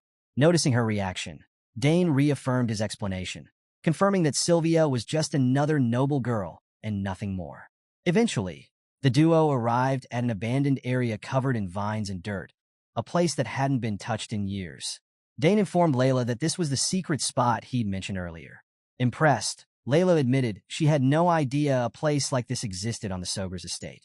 She marveled at its secluded charm and grew excited at the prospect of training there. Dane assured her that they wouldn't be disturbed, which only heightened her enthusiasm. As they stepped into the hidden area, Leila suddenly made a suspicious remark, saying, "Nobody will know if we do it here." Dane froze for a moment, his mind racing to interpret her words. Flustered, he quickly clarified his intentions: training. Leila, catching his awkwardness, smirked mischievously but agreed, nodding that it was indeed the perfect spot for training. Dane, regaining his composure, asked her if she'd ever felt mana before. Leila admitted that she had only felt mana faintly and struggled to harness it. She revealed she hadn't yet formed a mana core, despite trying techniques like breathing in mana. Her candid confession worried Dane. Realizing she was still at a novice stage, he felt uncertain about how to proceed. In his past life, he had learned to control mana naturally in the chaos of the battlefield, a stark contrast to Leila's sheltered upbringing in a ducal house. Despite his initial disappointment, Dane resolved to help her.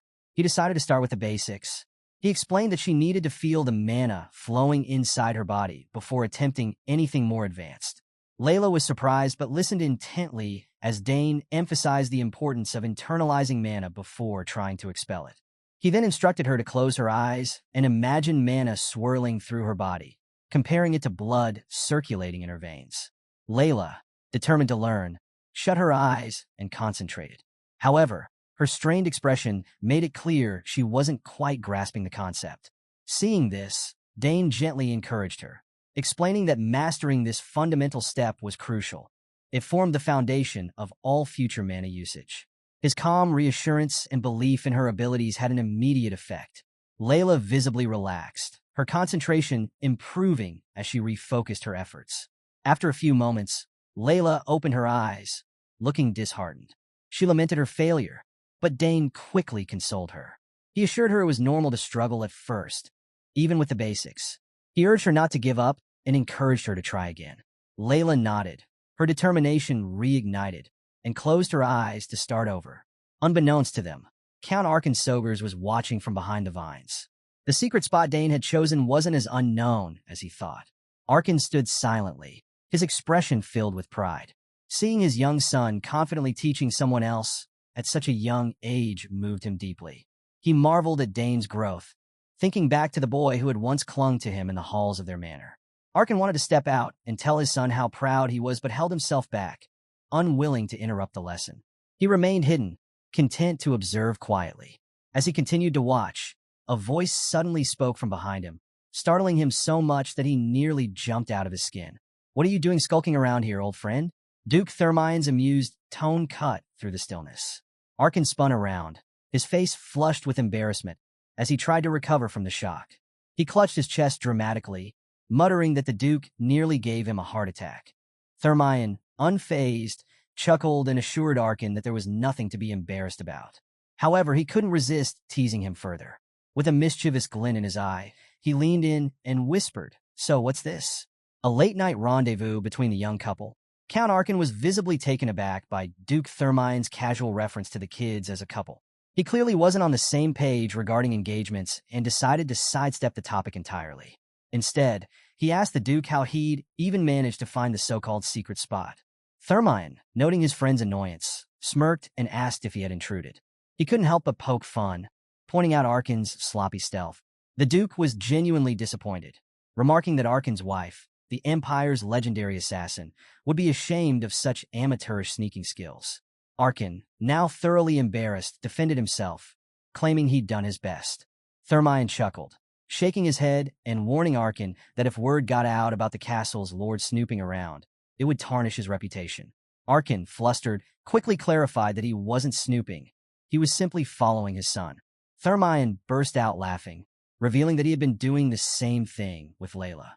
Arkin, not appreciating being laughed at, accused Thermion of being a hopeless parent. The Duke returned the jab, pointing out Arkin's hypocrisy, and the two old friends fell into lighthearted banter. After a moment of trading quips, they decided to work together to see what Dane and Leila were up to. Hiding behind vines and rocks, they peeked at the scene. Both were surprised and impressed when Dane conjured a magical seal seemingly out of thin air. Leila was equally astonished. She noticed Dane's dimensional pouch and asked about it, to which he casually explained that it was a birthday gift from his eldest sister, Arabella, who had crafted it herself. Leila couldn't hide her jealousy. While Dane's sister showered him with thoughtful, magical gifts, her own brothers had stopped paying her much attention after leaving for the academy. As Leila pondered her own situation, Dane brought out a mirror and turned it toward her. Confused, she asked why he'd brought it. Dane explained that it might help her visualize mana flow more effectively by providing a physical reflection to focus on, rather than relying on imagination alone. Intrigued but skeptical, Leila decided to give it a try. She stood in front of the mirror, taking in her reflection, and then closed her eyes, imagining mana moving through her body.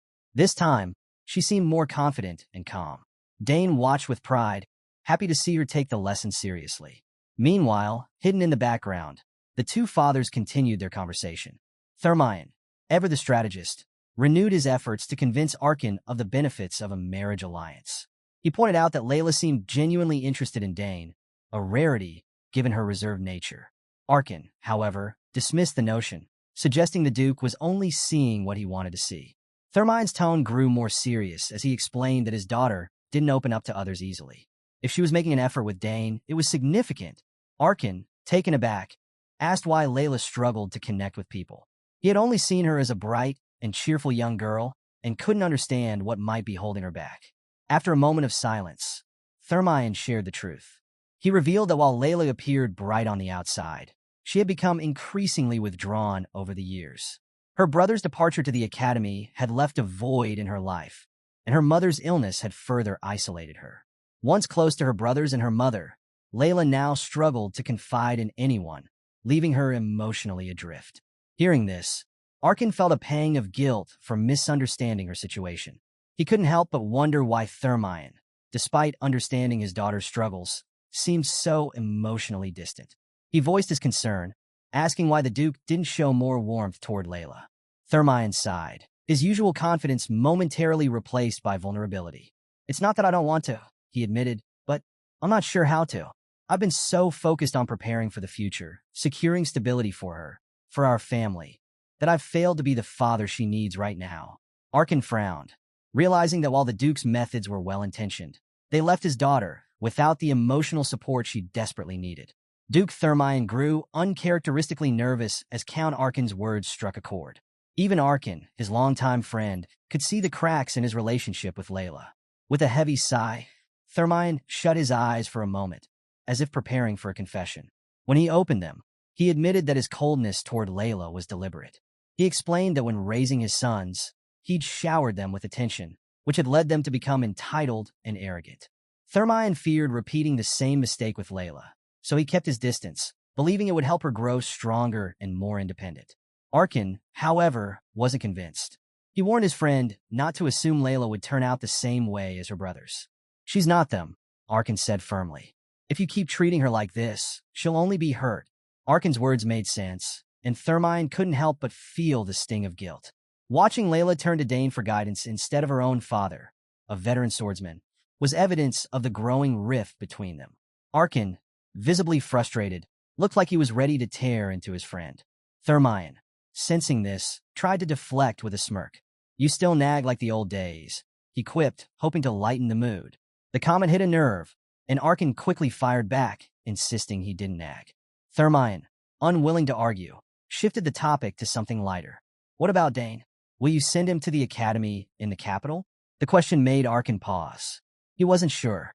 Unlike his daughters, he found himself reluctant to let Dane go. Part of him wanted his son to stay close, to grow under his watchful eye. But another part of him knew it wasn't his choice to make. After some thought, Arkan replied, "I'll do whatever Dane wishes, just as I did with Arabella and Claire. But if he chooses to go, I'll honor your request." Thermion smiled, pleased by the answer. "It'll be good to have you around if Dane chooses the academy. You can keep me company at the ducal castle." Arkan raised an eyebrow, smirking. "What? So we can spar all day? You must think you've gotten sharper." Thermion grinned back. "Maybe. I wouldn't mind seeing if you've gone soft." The two old friends laughed, their earlier tension easing. However, their light-hearted banter was interrupted when a shadowy figure emerged from behind the vines. It was none other than Lily Sogers, Arkan's wife and the Empire's legendary assassin. With her unparalleled stealth, Lily had been watching the men without them realizing. Her piercing gaze swept over them as she leaned against the vines with a smirk. "So this is where you've all wandered off to," she said quietly to herself, amused by their antics. Lily found their behavior shameful yet endearing. Despite their posturing as powerful men, the love they had for their children clearly held sway over them. Shaking her head, she decided to let them continue their covert mission without revealing herself. Meanwhile, back in the clearing, Leila suddenly let out an excited cheer. She finally felt like she had achieved what Dane was trying to teach her. Dane confirmed her progress with a proud nod, which made her beam with happiness. Overcome with excitement, Leila impulsively wrapped her arms around Dane in a warm hug. Arkan, watching from his hiding spot, couldn't help but smile at his son's calm demeanor. Thermion, on the other hand, shot him a knowing look. "See? She's already attached to him." Arkan rolled his eyes, but didn't respond, unwilling to start that conversation again.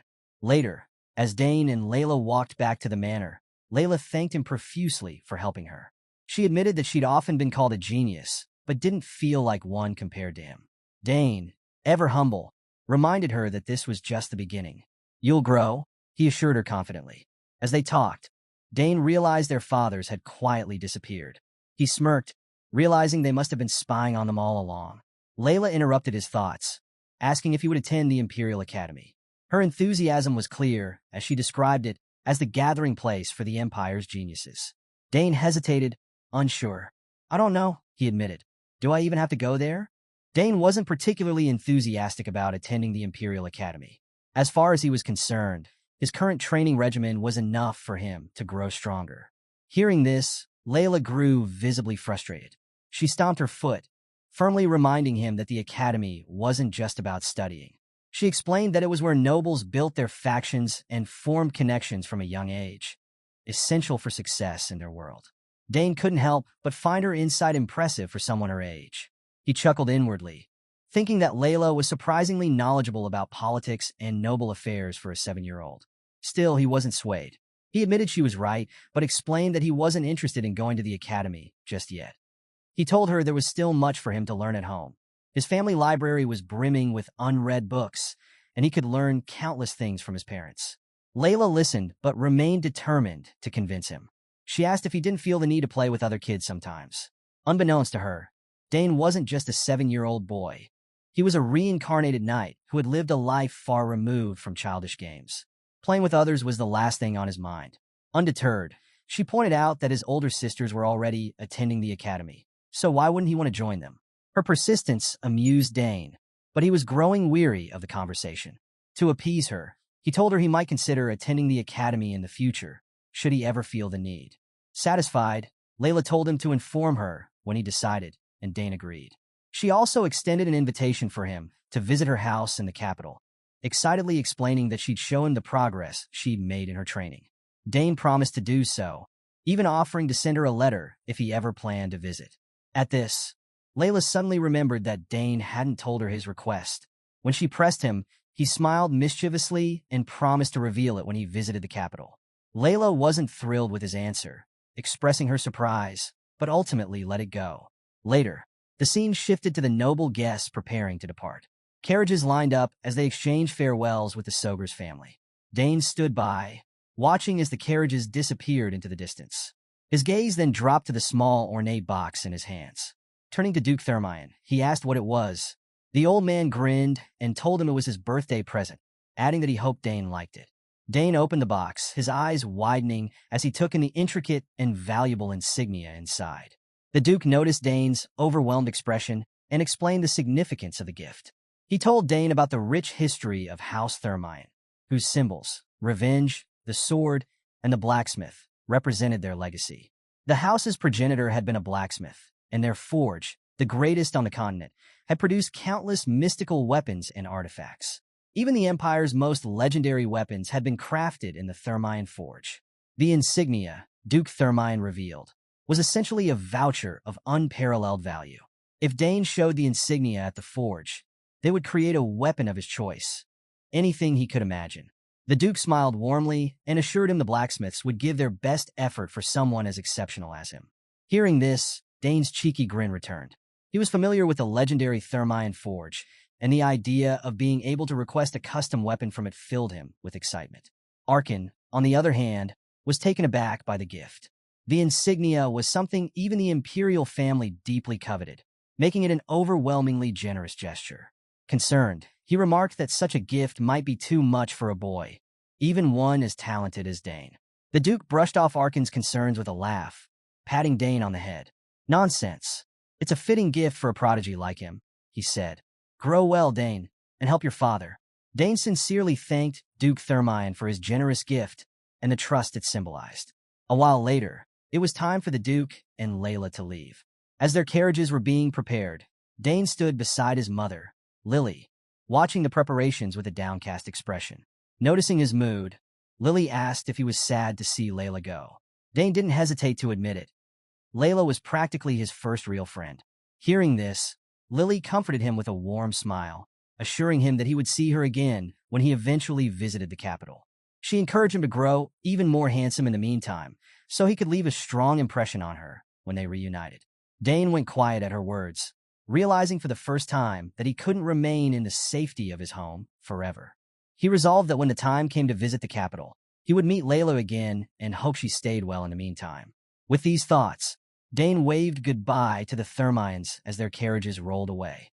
Inside the carriage, Duke Thermion leaned back in his seat, deep in thought. His mind lingered on Dane.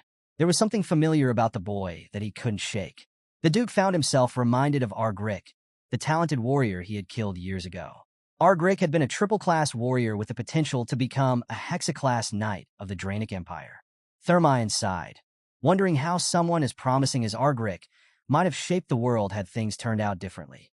Shaking off the thought, the Duke focused on his journey home, curious about the future of Dane Sogers. A few days later, Dane sat cross-legged on the floor of his room, cradling the summon egg his sister Claire had given him for his birthday. Each morning and evening, he patiently imbued the egg with mana, as Claire had instructed. Although it was still too early for the egg to hatch, Dane's curiosity was unrelenting. He couldn't help but wonder what sort of mysterious familiar was hidden within it. Dane pondered the mechanics of imprinting on a familiar. Even non-summoners could control a summon if they managed to instill enough mana into the egg and imprint themselves as its master before it hatched. However, the process wasn't simple. The quality of the summoner's mana needed to match the familiar's, and there were countless hidden conditions that had to be met. Some eggs never hatched because these conditions remained unfulfilled. Dane hoped fervently that his egg wouldn't suffer the same fate. As he held the egg, he poured his mana into it, his magic flowing steadily. The egg glowed faintly in response, but no other changes occurred. He experimented with adjusting the strength and flow of his mana, but the egg remained inert. After completing his daily ritual, he placed the egg back on the top shelf, inside the box it had come in, where it could stay safe and under his watchful eye.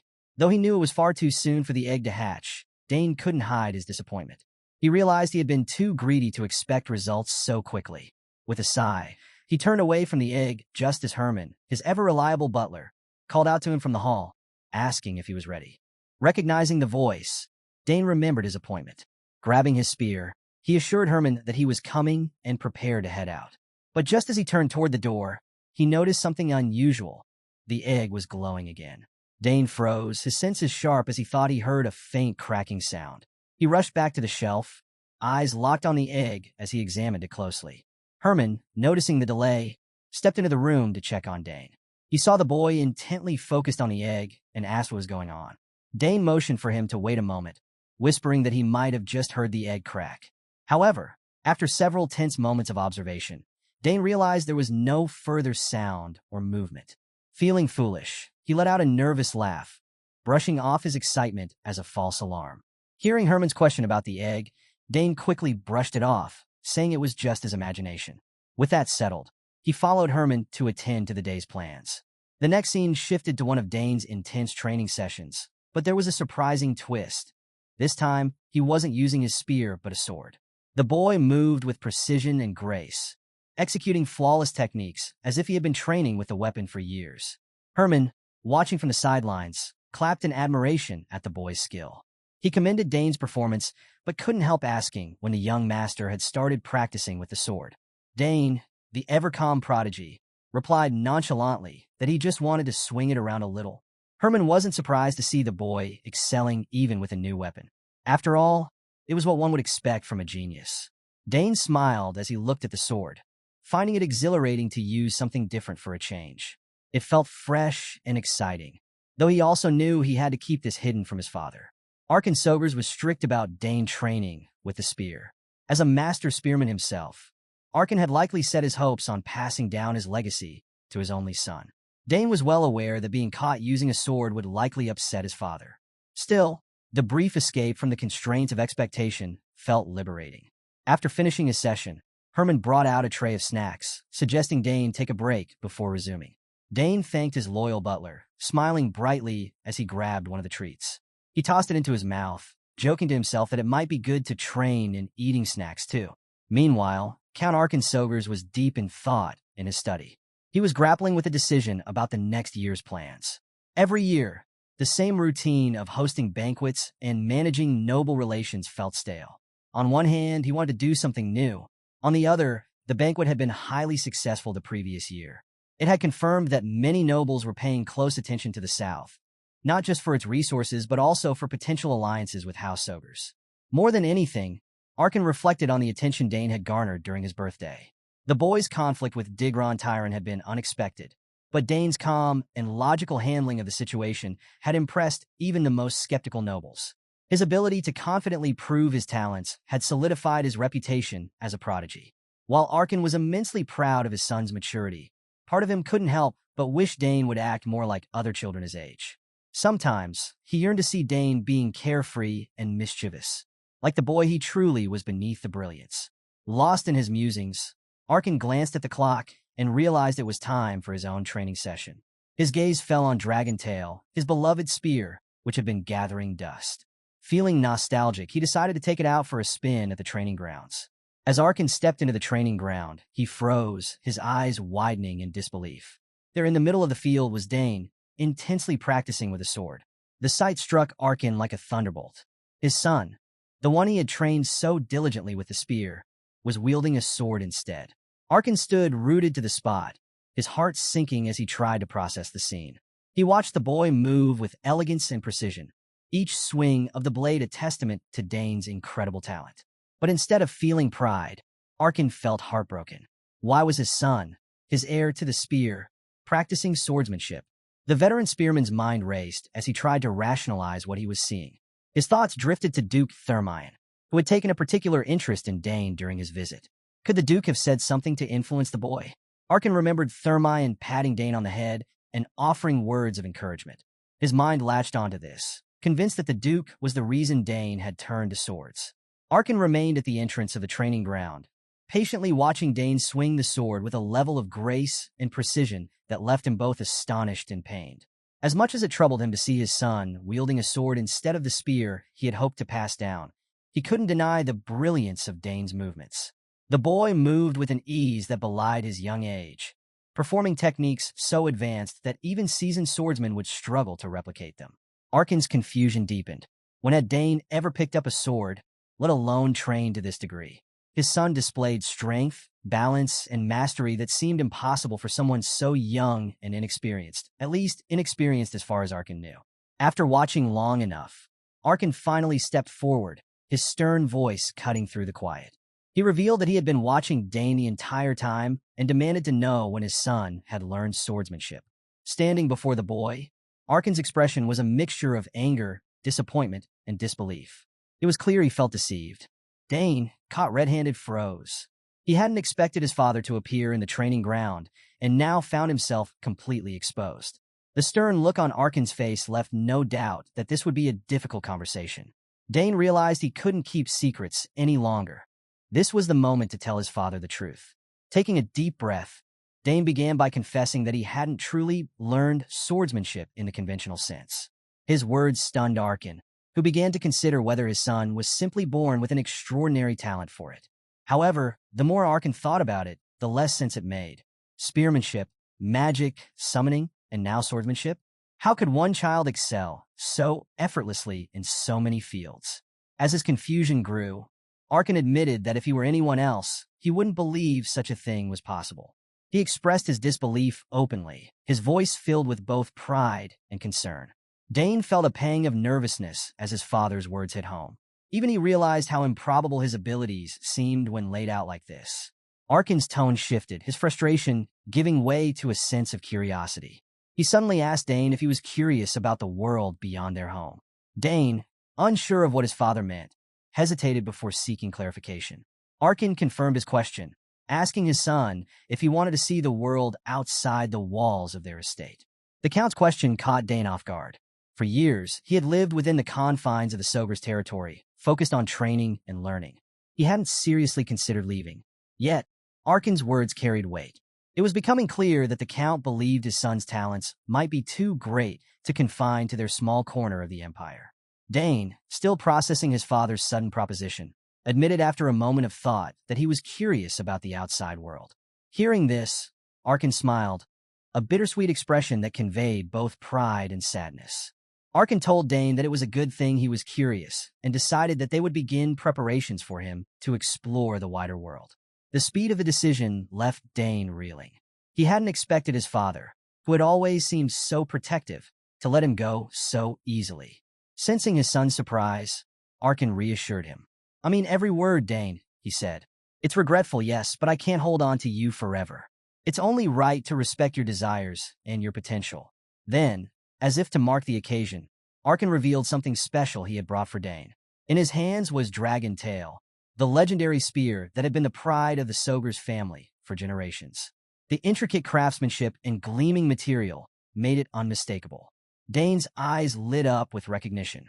He vividly remembered the spear from his first birthday, the day it had reacted to him. He confirmed this aloud, and Arkin nodded knowingly, proud of the connection his son had forged with the weapon even as a baby. As Count Arkin handed Dragon Tail to Dane, he encouraged his son to hold it. The moment Dane grasped the spear, something extraordinary happened. The weapon began vibrating violently, radiating a powerful energy. Startled, Dane struggled to steady it as the vibrations grew stronger, until at last the spear calmed in his grip. A soft glow emanated from it, and Dane could feel the immense power surging within the weapon. Amazed, Dane examined the spear, marveling at its energy. Meanwhile, Arkin stood nearby, a wide smile spreading across his face. He was elated to see that Dragon Tail was reacting even more strongly now than it had when Dane was just a baby. To him, this was a sign, a confirmation that his son was destined for greatness. Filled with pride, Arkin placed a firm hand on Dane's shoulder. He declared that his goal was to make Dane a master of the spear before he left for the outside world. "One day, this spear will belong to you," Arkin said. But before then, you must grow strong enough to wield it with pride. Dane nodded earnestly, but added something that brought even more joy to his father. I want to work hard, not just to wield the spear with pride, but to live up to your teachings. Arkin's eyes softened, his smile broadening. That's exactly what I'd expect from my son, he said proudly.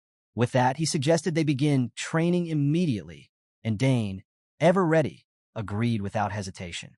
Later that evening, Dane returned to his room after a long day of training. He flopped onto his bed, exhausted yet filled with thoughts. His father's question about the outside world lingered in his mind. What was it like beyond the safety of their territory?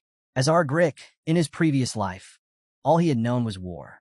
His days were spent in the grim monotony of tidying camps, cleaning weapons, and surviving on bland rations. Battle had been the only respite, though it was also the cause of his suffering.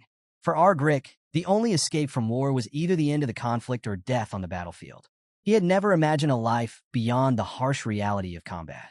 But now, as Dane, things were different. He had a chance to explore the world, to choose his path, and to use his talents in ways he hadn't before. Though he cherished the warmth and safety of home, his father's words had stirred something in him, a readiness to step out and see what lay beyond. As Dane was lost in thought, the door to his room quietly opened. Startled, he sat up abruptly, his heart racing. Standing in the doorway was his mother, Lily, her calm presence easing his surprise. "When did you come in?" Dane asked, still catching his breath. Lily gave him a warm smile. "You didn't hear me knock because you were so deep in thought," she said softly. She stepped into the room, her tone gentle as she assured him she wasn't upset. Lily explained that Arkin had told her about their earlier conversation and that she had come to check on Dane. "So," she asked, "are you really curious about the world outside the counties?" Dane hesitated for only a moment before nodding. "Yes," he admitted. "Father said it would be a waste of my talent to stay here, and after thinking about it, I think he's right. I am curious about the world." Lily's smile remained, though there was a trace of sadness in her eyes. She knew this day would come, but hearing it from her youngest child still tugged at her heart. Dane, sensing her emotions, quickly apologized. "I know it'll be hard for you to let me go," he said. "I'm the last one here, and once I leave, you'll be all alone." But Lily shook her head, pulling him into a hug. "Don't apologize," she said softly. "This is the path you're meant to take. As much as I would love for you to stay longer, I know the world will call for you, whether now or later. Your talent is too great to remain hidden here." Her voice carried both pride and bittersweet acceptance as she encouraged him to follow his dreams. "Go, Dane. Explore the world and do what you want to do. Just promise me one thing." Dane pulled back slightly, looking up at her with wide eyes. "What is it?" he asked. "Promise me you'll return often and tell me all about the outside world," she said with a smile. Dane smiled back, nodding firmly. "I promise," he said. Lily hugged him tighter, her heart swelling with pride and affection. "Thank you," she whispered, grateful for his reassurance. After hearing Dane's promise to return and share his experiences, Lily nodded resolutely. She concluded that she would need to prepare her son for the outside world, just as his father had planned. Dane tilted his head in confusion, wondering what kind of preparation she had in mind. With a mischievous glint in her eye, Lily began listing the skills she intended to teach him, starting with tracking. However, she quickly added that it wouldn't stop there. She planned to train him in stealth, avoiding traps, and other essential survival skills. Dane, already feeling overwhelmed, realized that his mother's special lessons were going to be intense. His suspicions were confirmed when she casually mentioned teaching him how to dispose of corpses and understand the intricacies of the human body. Dane let out a small sigh. While he appreciated his mother's excitement to impart her knowledge as a legendary assassin, he couldn't help but feel exhausted just imagining the rigorous training ahead. Still, he promised to do his best to learn, knowing that every lesson would be essential for his journey into the world. Lily, thrilled at the opportunity to mentor her son, assured him that these skills would serve him well in the future. Despite the daunting prospect, Dane took solace in the fact that the lessons would be taught with love and care from both his parents. If he was to face the challenges of the outside world, he would need every bit of preparation they could offer. The story shifted to the picturesque Sogers County, located in the southern region of the Althean Empire. Known for its warm climate and abundant resources, the county had become a cornerstone of the empire's prosperity, particularly during the war. Under Count Arkin Sogers' wise and magnanimous leadership, the region flourished as a beacon of peace and warmth. The war's end had brought with it the apprehension of the last remaining rebel forces, ushering in an era of tranquility. The people of Sogur's County thrived in this newfound peace, their lives unburdened by conflict. The streets were lively, and the air was filled with chatter. Among the topics of discussion was a rare piece of news. The young Master Dane Sogurs had visited a shop in the county. This was a shocking revelation for the townsfolk. It wasn't often that the white-haired prodigy left the Sogurs' manor, let alone visited a public space. The story spread like wildfire. People whispered excitedly about how he had even purchased something during his visit. For some, the event was so extraordinary that it seemed unreal. Rumors swirled, including a tale that the shopkeeper's eldest daughter had fainted upon seeing Dane. The boy's rare appearance became the talk of the town, and the rumors only grew wilder with each retelling. Amidst the gossip, two young girls in the crowd discussed the rumors they'd heard about Dane. One girl was particularly infatuated, sighing dreamily as she expressed her desire to see him in person. She mentioned that people said Dane was becoming more handsome with each passing day. The thought of catching a glimpse of his silver hair and striking green eyes made her heart race. The girl's friend, however, was more cautious. She reminded her starry-eyed companion that Dane was still only 14 years old. Her friend scoffed, insisting that Dane didn't look like an ordinary 14-year-old. According to what she'd heard, the boy was already as tall as his father, Count Arkin, who was known for his impressive stature. Hearing this, the cautious friend was shocked. As tall as his father? At 14, she asked incredulously. The infatuated girl nodded, her crush growing even stronger. They say he looks like he could be 20, she gushed, blushing at the thought. To her, it was clear that Dane's extraordinary height and features must be the result of his impeccable genes. She imagined the day she might finally meet him, fantasizing about how her heart would surely stop upon seeing him up close. The infatuated girl, more determined than ever to meet Dane, decided she had to see him the next time he visited the county. Her friend, though skeptical, revealed that she had heard Dane had been coming into town more frequently. The news reignited her hope. If Dane truly visited the shops often, her chances of seeing him were better than ever. This reminded her of something the forest keeper had mentioned. With renewed determination, she announced her plan to visit the forest keeper first, hoping for information about Dane's whereabouts. Her friend, now realizing the seriousness of her intent, couldn't help but sigh. It seemed nothing would dissuade her from her ambitious goal of capturing the attention of the white-haired prodigy. The scene shifted to the outskirts of the county, where the dense and mysterious forest of the last days stretched endlessly. This forest, infused with ancient magic, was notorious for its dangers and secrets.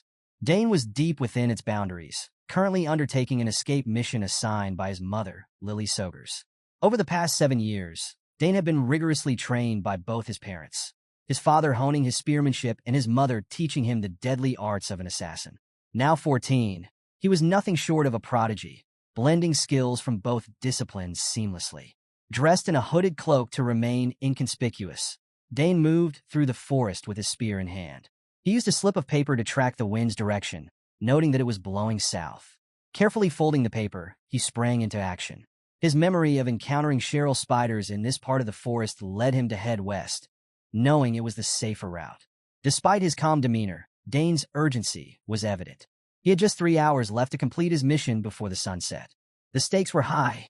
Failure was not an option. With a sense of urgency driving him, Dane leapt into action, using the trees as his pathway. He moved like a phantom, bounding from branch to branch with incredible speed and precision. His movements were fluid, silent, and calculated, showcasing the stealth and agility his mother had drilled into him over the years. His goal was not just to complete the mission, but to do so without being seen or caught.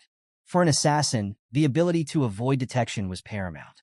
With this in mind, Dane evaded traps and obstacles set by his mother, maintaining a blistering pace through the forest.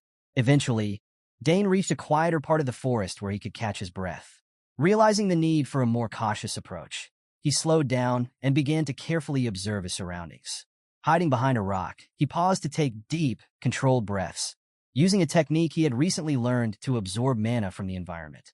By inhaling mana-rich air and exhaling deliberately, he heightened his awareness and connected more deeply with his surroundings. Now fully attuned to the forest, Dane began to notice the traps his mother had set for him. What initially appeared to be an ordinary section of trees suddenly revealed a labyrinth of nearly invisible webs tangled throughout the area. These delicate strings were so fine that they blended seamlessly with the forest. If Dane hadn't assimilated with his surroundings using his mana-enhanced awareness, he would have walked straight into them. Seeing the sheer number of traps, Dane couldn't help but feel impressed. The meticulous webbing was a basic, but incredibly effective mechanism for ensnaring prey. At the same time, he was relieved. He knew how to disarm such traps with relative ease. Dane rolled up his sleeves, ready to disarm the delicate web of traps ahead. However, just as he was about to begin, his sharp eyes caught movement in the shadows of the forest. Emerging from the darkness came a pack of monstrous rodents with spiked bodies and glowing red eyes. These were Rizzled, fearsome creatures notorious for their speed and aggression. Dane froze for a moment, his mind racing as he realized the situation was far worse than he'd anticipated. The Rizzled didn't hesitate. They charged toward him like a wave of fury. Dane gripped his spear tightly, recognizing the immediate danger. These creatures were not supposed to be here, and their appearance was completely unexpected. His mission to escape the forest before sunset now seemed far more daunting with these uninvited threats. As the Rizzle closed in, Dane quickly assessed his surroundings. He was trapped between the deadly strings of his mother's traps and the vicious creatures lunging at him. Fighting them head-on could trigger the traps, but standing still wasn't an option either. He made a snap decision to retreat, hoping to lure the creatures away while avoiding the strings. Dane sprinted through the forest, weaving expertly between the traps. Despite his speed and precision, the Rizzled were relentless. Their number seemed to grow with each passing moment, and Dane couldn't shake the feeling that they were multiplying. With each glance back, he became more anxious. The creatures were not only fast but terrifyingly persistent. Yet, even as he fled, Dane maintained his composure. He had a plan forming in his mind, and he needed to execute it perfectly to survive. As the Rizzled gave chase, one of the rodents ran straight into the web of traps. The moment its body touched the nearly invisible strings, the mechanism activated with brutal precision. Hundreds of spikes erupted from hidden compartments in the forest, skewering the unfortunate Rizzled that had followed too closely. The red-eyed monsters shrieked in agony as they were impaled, their lifeless bodies crumpling to the ground. Dane, hearing the chaos behind him, skidded to a stop and turned around with a victorious grin. His plan had worked. He had led the mindless creatures straight into the traps, and they had met their demise without him lifting a finger. For a moment, Dane allowed himself a small celebration. Outwitting such dangerous creatures without direct combat was a testament to his training and quick thinking. However, his triumph was short-lived. Just as Dane started to catch his breath, he heard the rustling of leaves and the pounding of paws behind him. Turning back, his heart sank. A second wave of Rizzled emerged from the forest, even larger and more menacing than the first. Their glowing red eyes locked onto him, and their snarls echoed through the trees. Dane stood frozen in shock.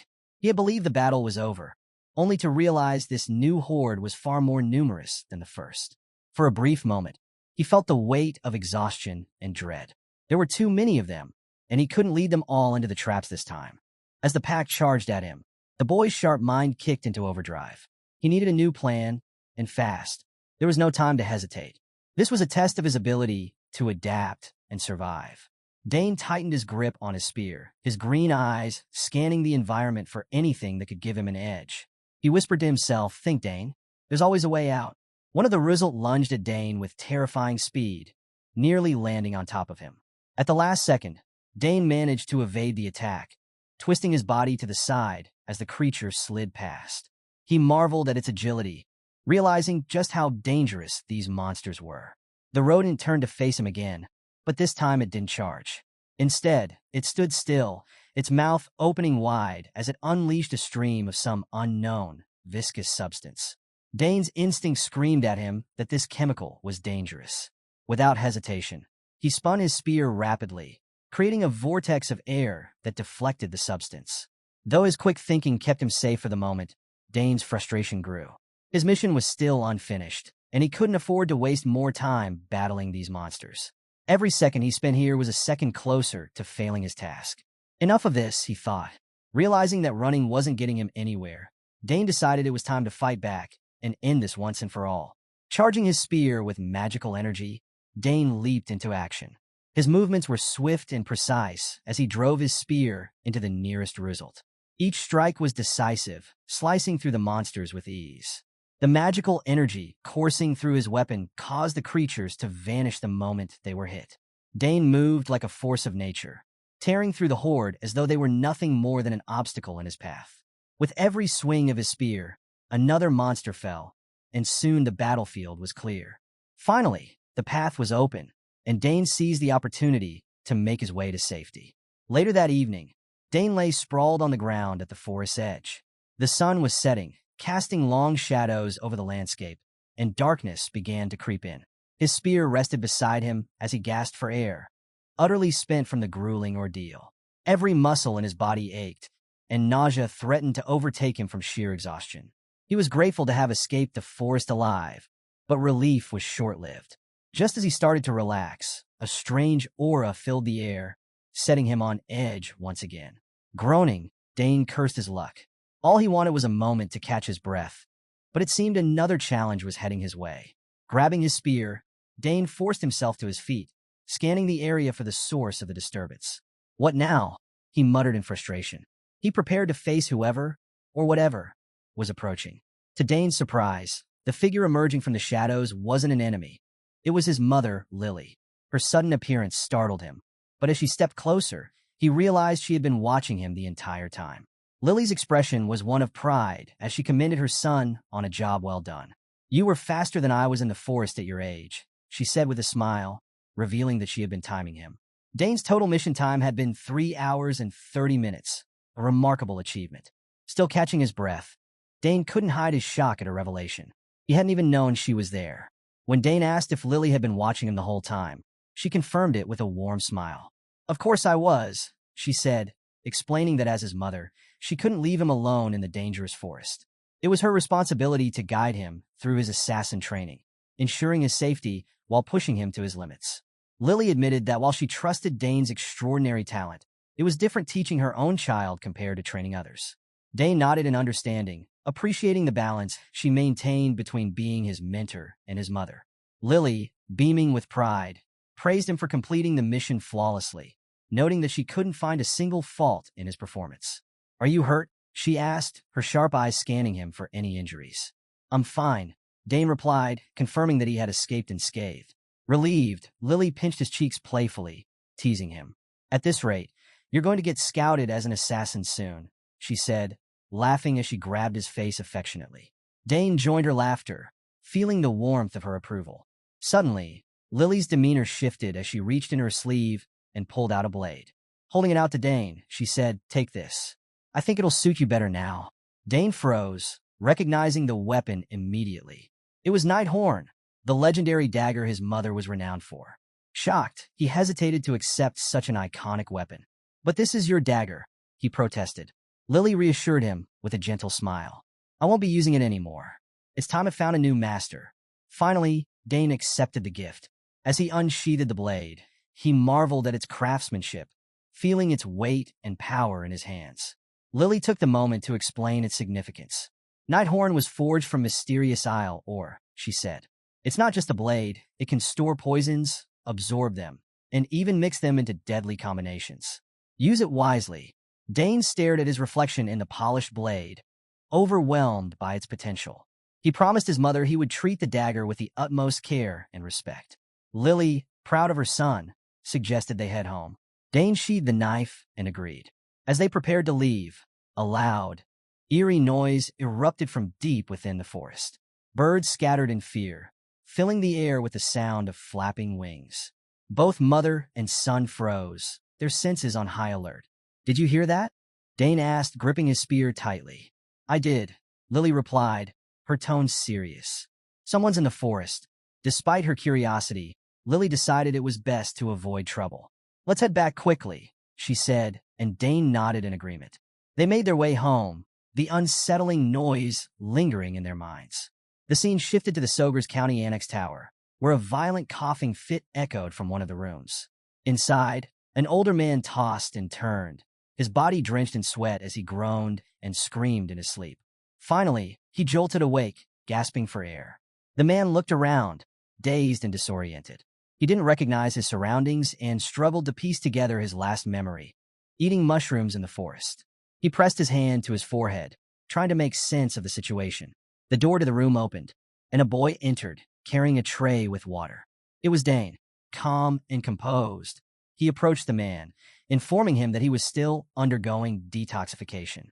"You shouldn't move too much," Dane advised, setting the tray on a nearby table.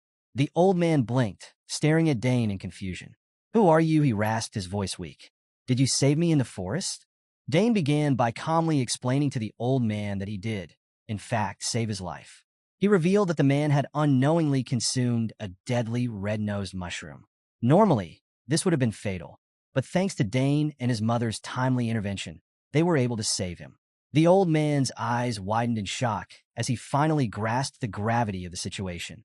He hadn't realized what he had eaten and now started to panic, fully understanding just how dangerous the mushroom was. Dane reassured him, but didn't sugarcoat the truth, pointing out that the old man would have been a corpse if they had been even slightly late in rescuing him. To help further cleanse his system, Dane offered the man a cup of water. The old man, still visibly shaken, gratefully accepted the water, drinking slowly as he began to calm down. As the old man drank, Dane's sharp eyes caught an intriguing detail. On the man's belt was the insignia of the Nixian magic tower. This revelation startled Dane, making him realize that this stranger wasn't just an ordinary traveler. The emblem was unmistakable, and it meant that this man had ties to a prestigious magical institution. Dane's mind briefly wandered back to the harrowing rescue in the forest. He remembered how pivotal the Nighthorn dagger had been in saving this man's life. After finishing his water, the old man returned the cup and expressed his gratitude. His next question was simple but heavy with curiosity. Where exactly was he? Dane responded with a small smile, explaining that they were in the Sogur's County Annex Tower. The answer seemed to surprise the old man, who placed a hand on his forehead in visible frustration. He muttered about how far he had strayed, realizing he had not only gotten lost in the southern region, but also managed to stumble this far, while under the influence of the toxic mushroom. Sensing the man's exasperation, Dane gently suggested that he rest for now. He added that his father, Count Arkensogers, had already been informed and would soon come to meet him.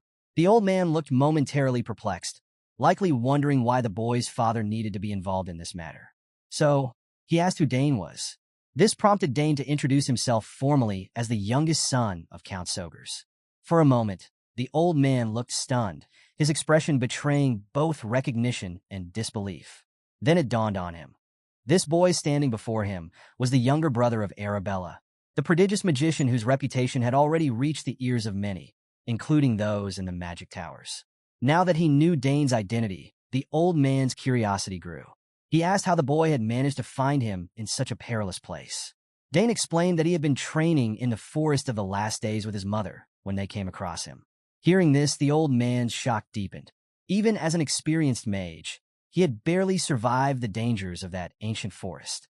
He had faced relentless attacks from giant rat-like monsters, the Rousald, and nearly perished due to traps and unstable mana flow.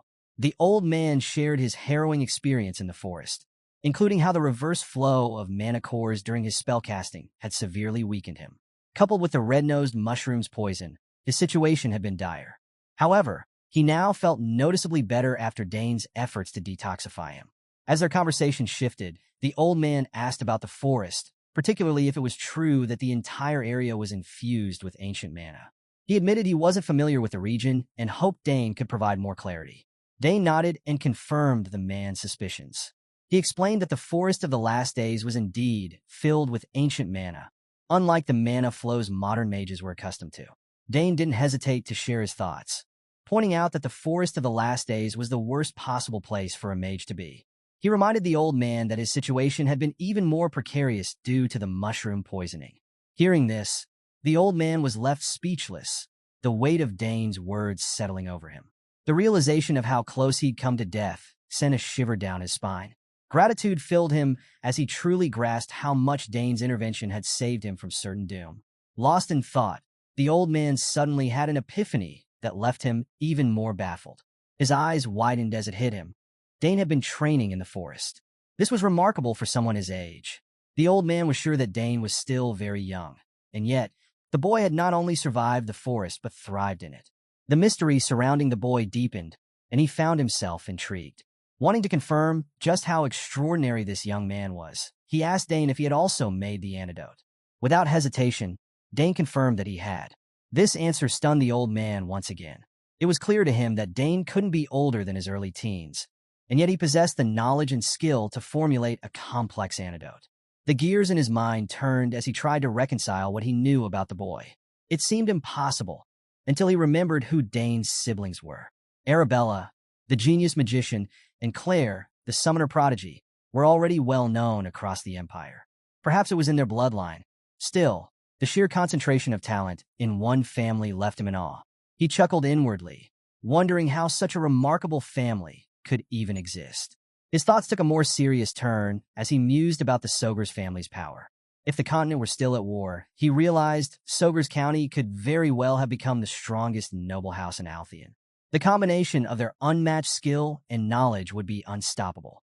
This realization made him laugh out loud, partly in amazement and partly in relief that the family was on his side. Turning to Dane, he expressed his gratitude openly, acknowledging how much he owed the boy for saving his life.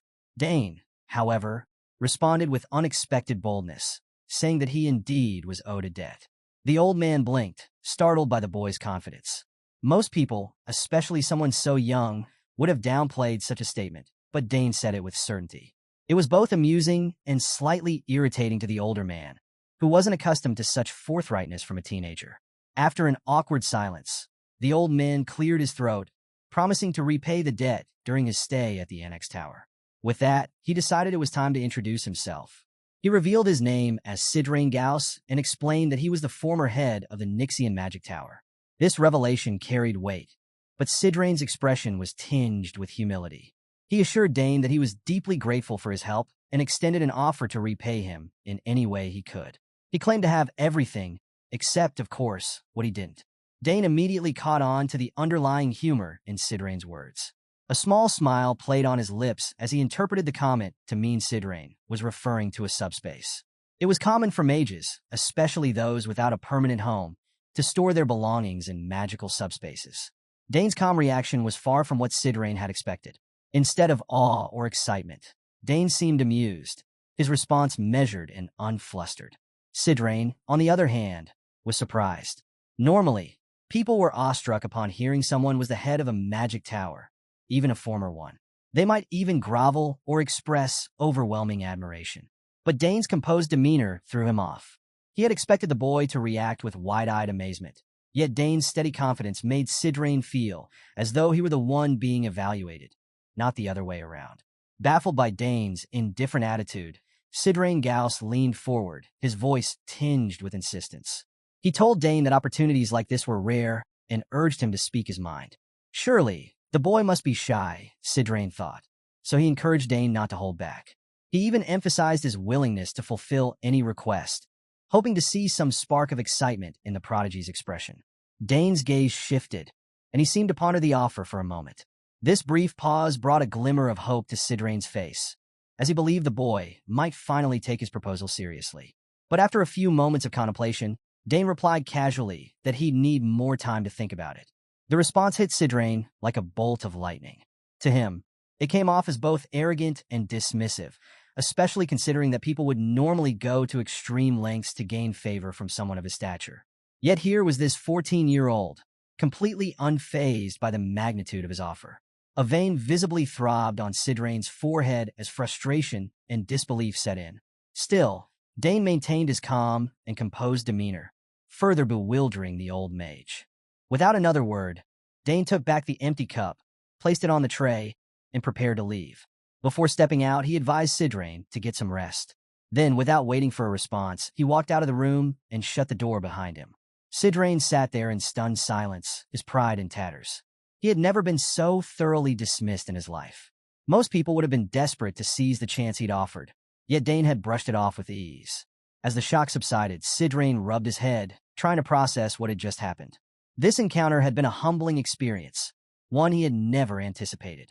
The more he thought about it, the more curious he became about Dane. He couldn't leave Sogers County after only a day or two.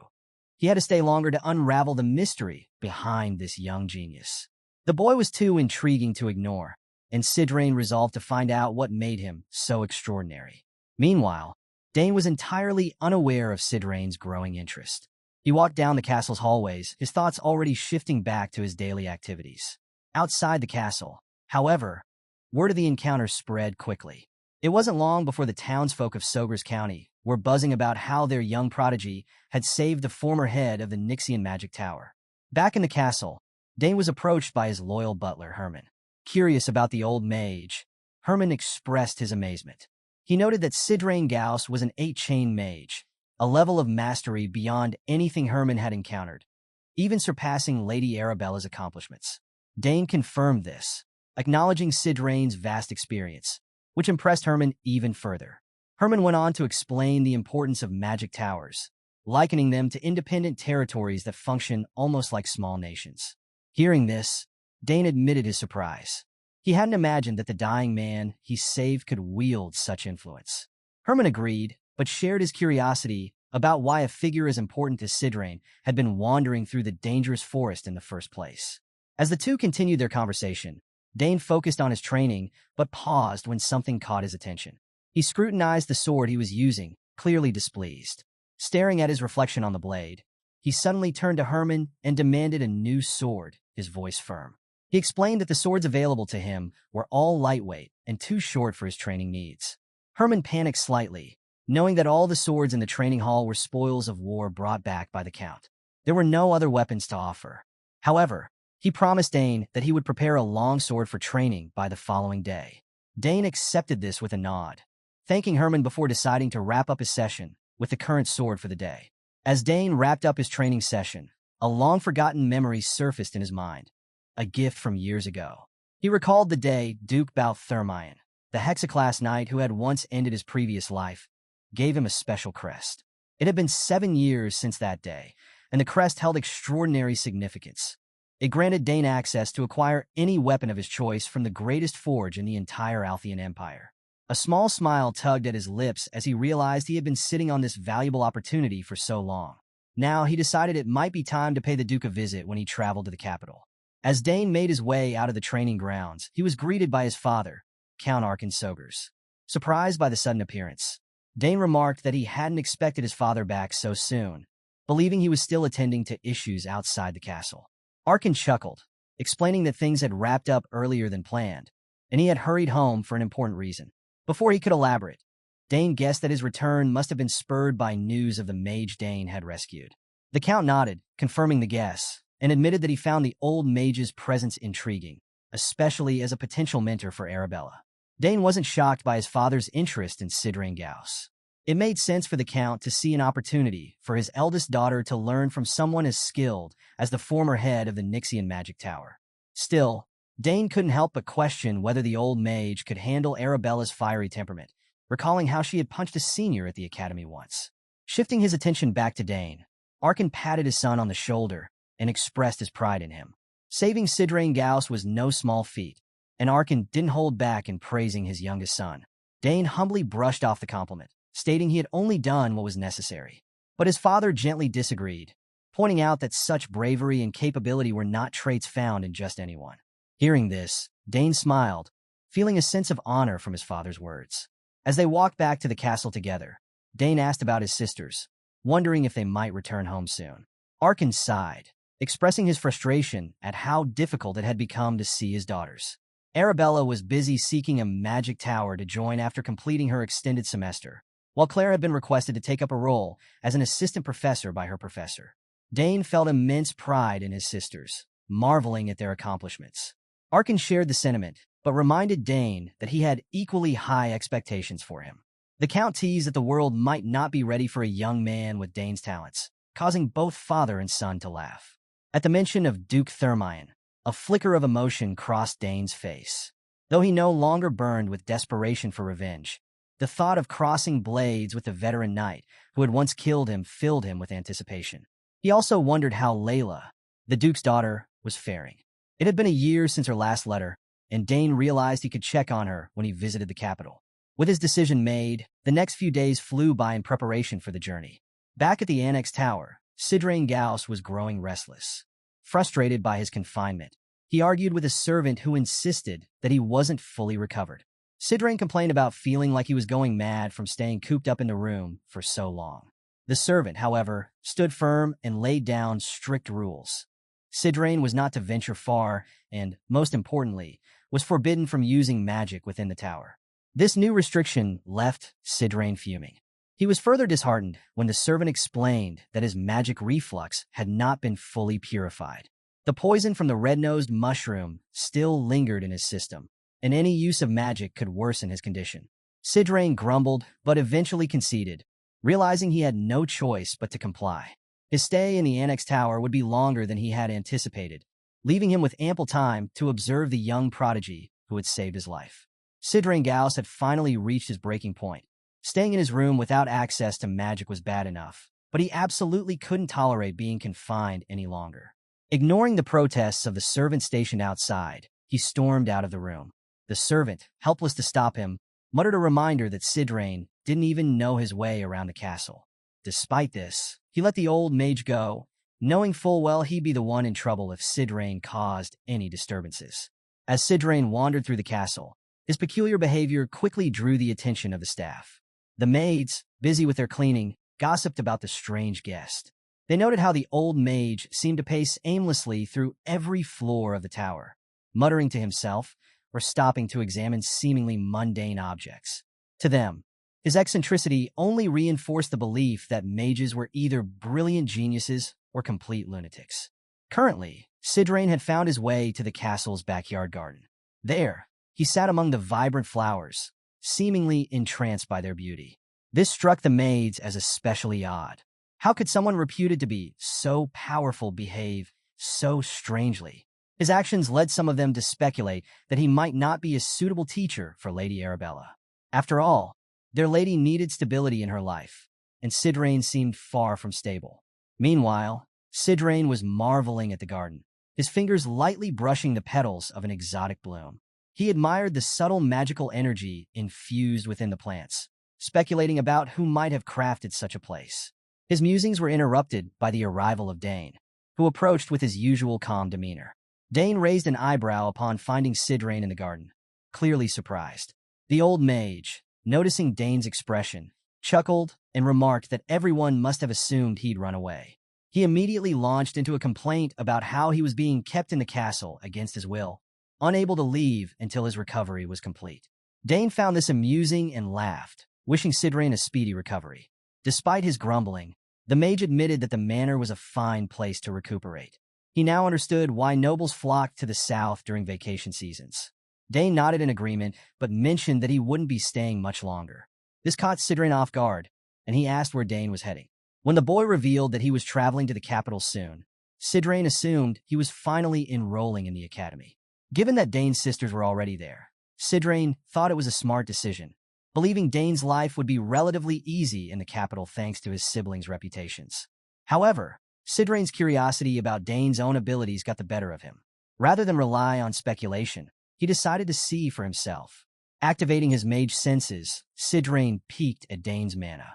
What he found left him completely stunned.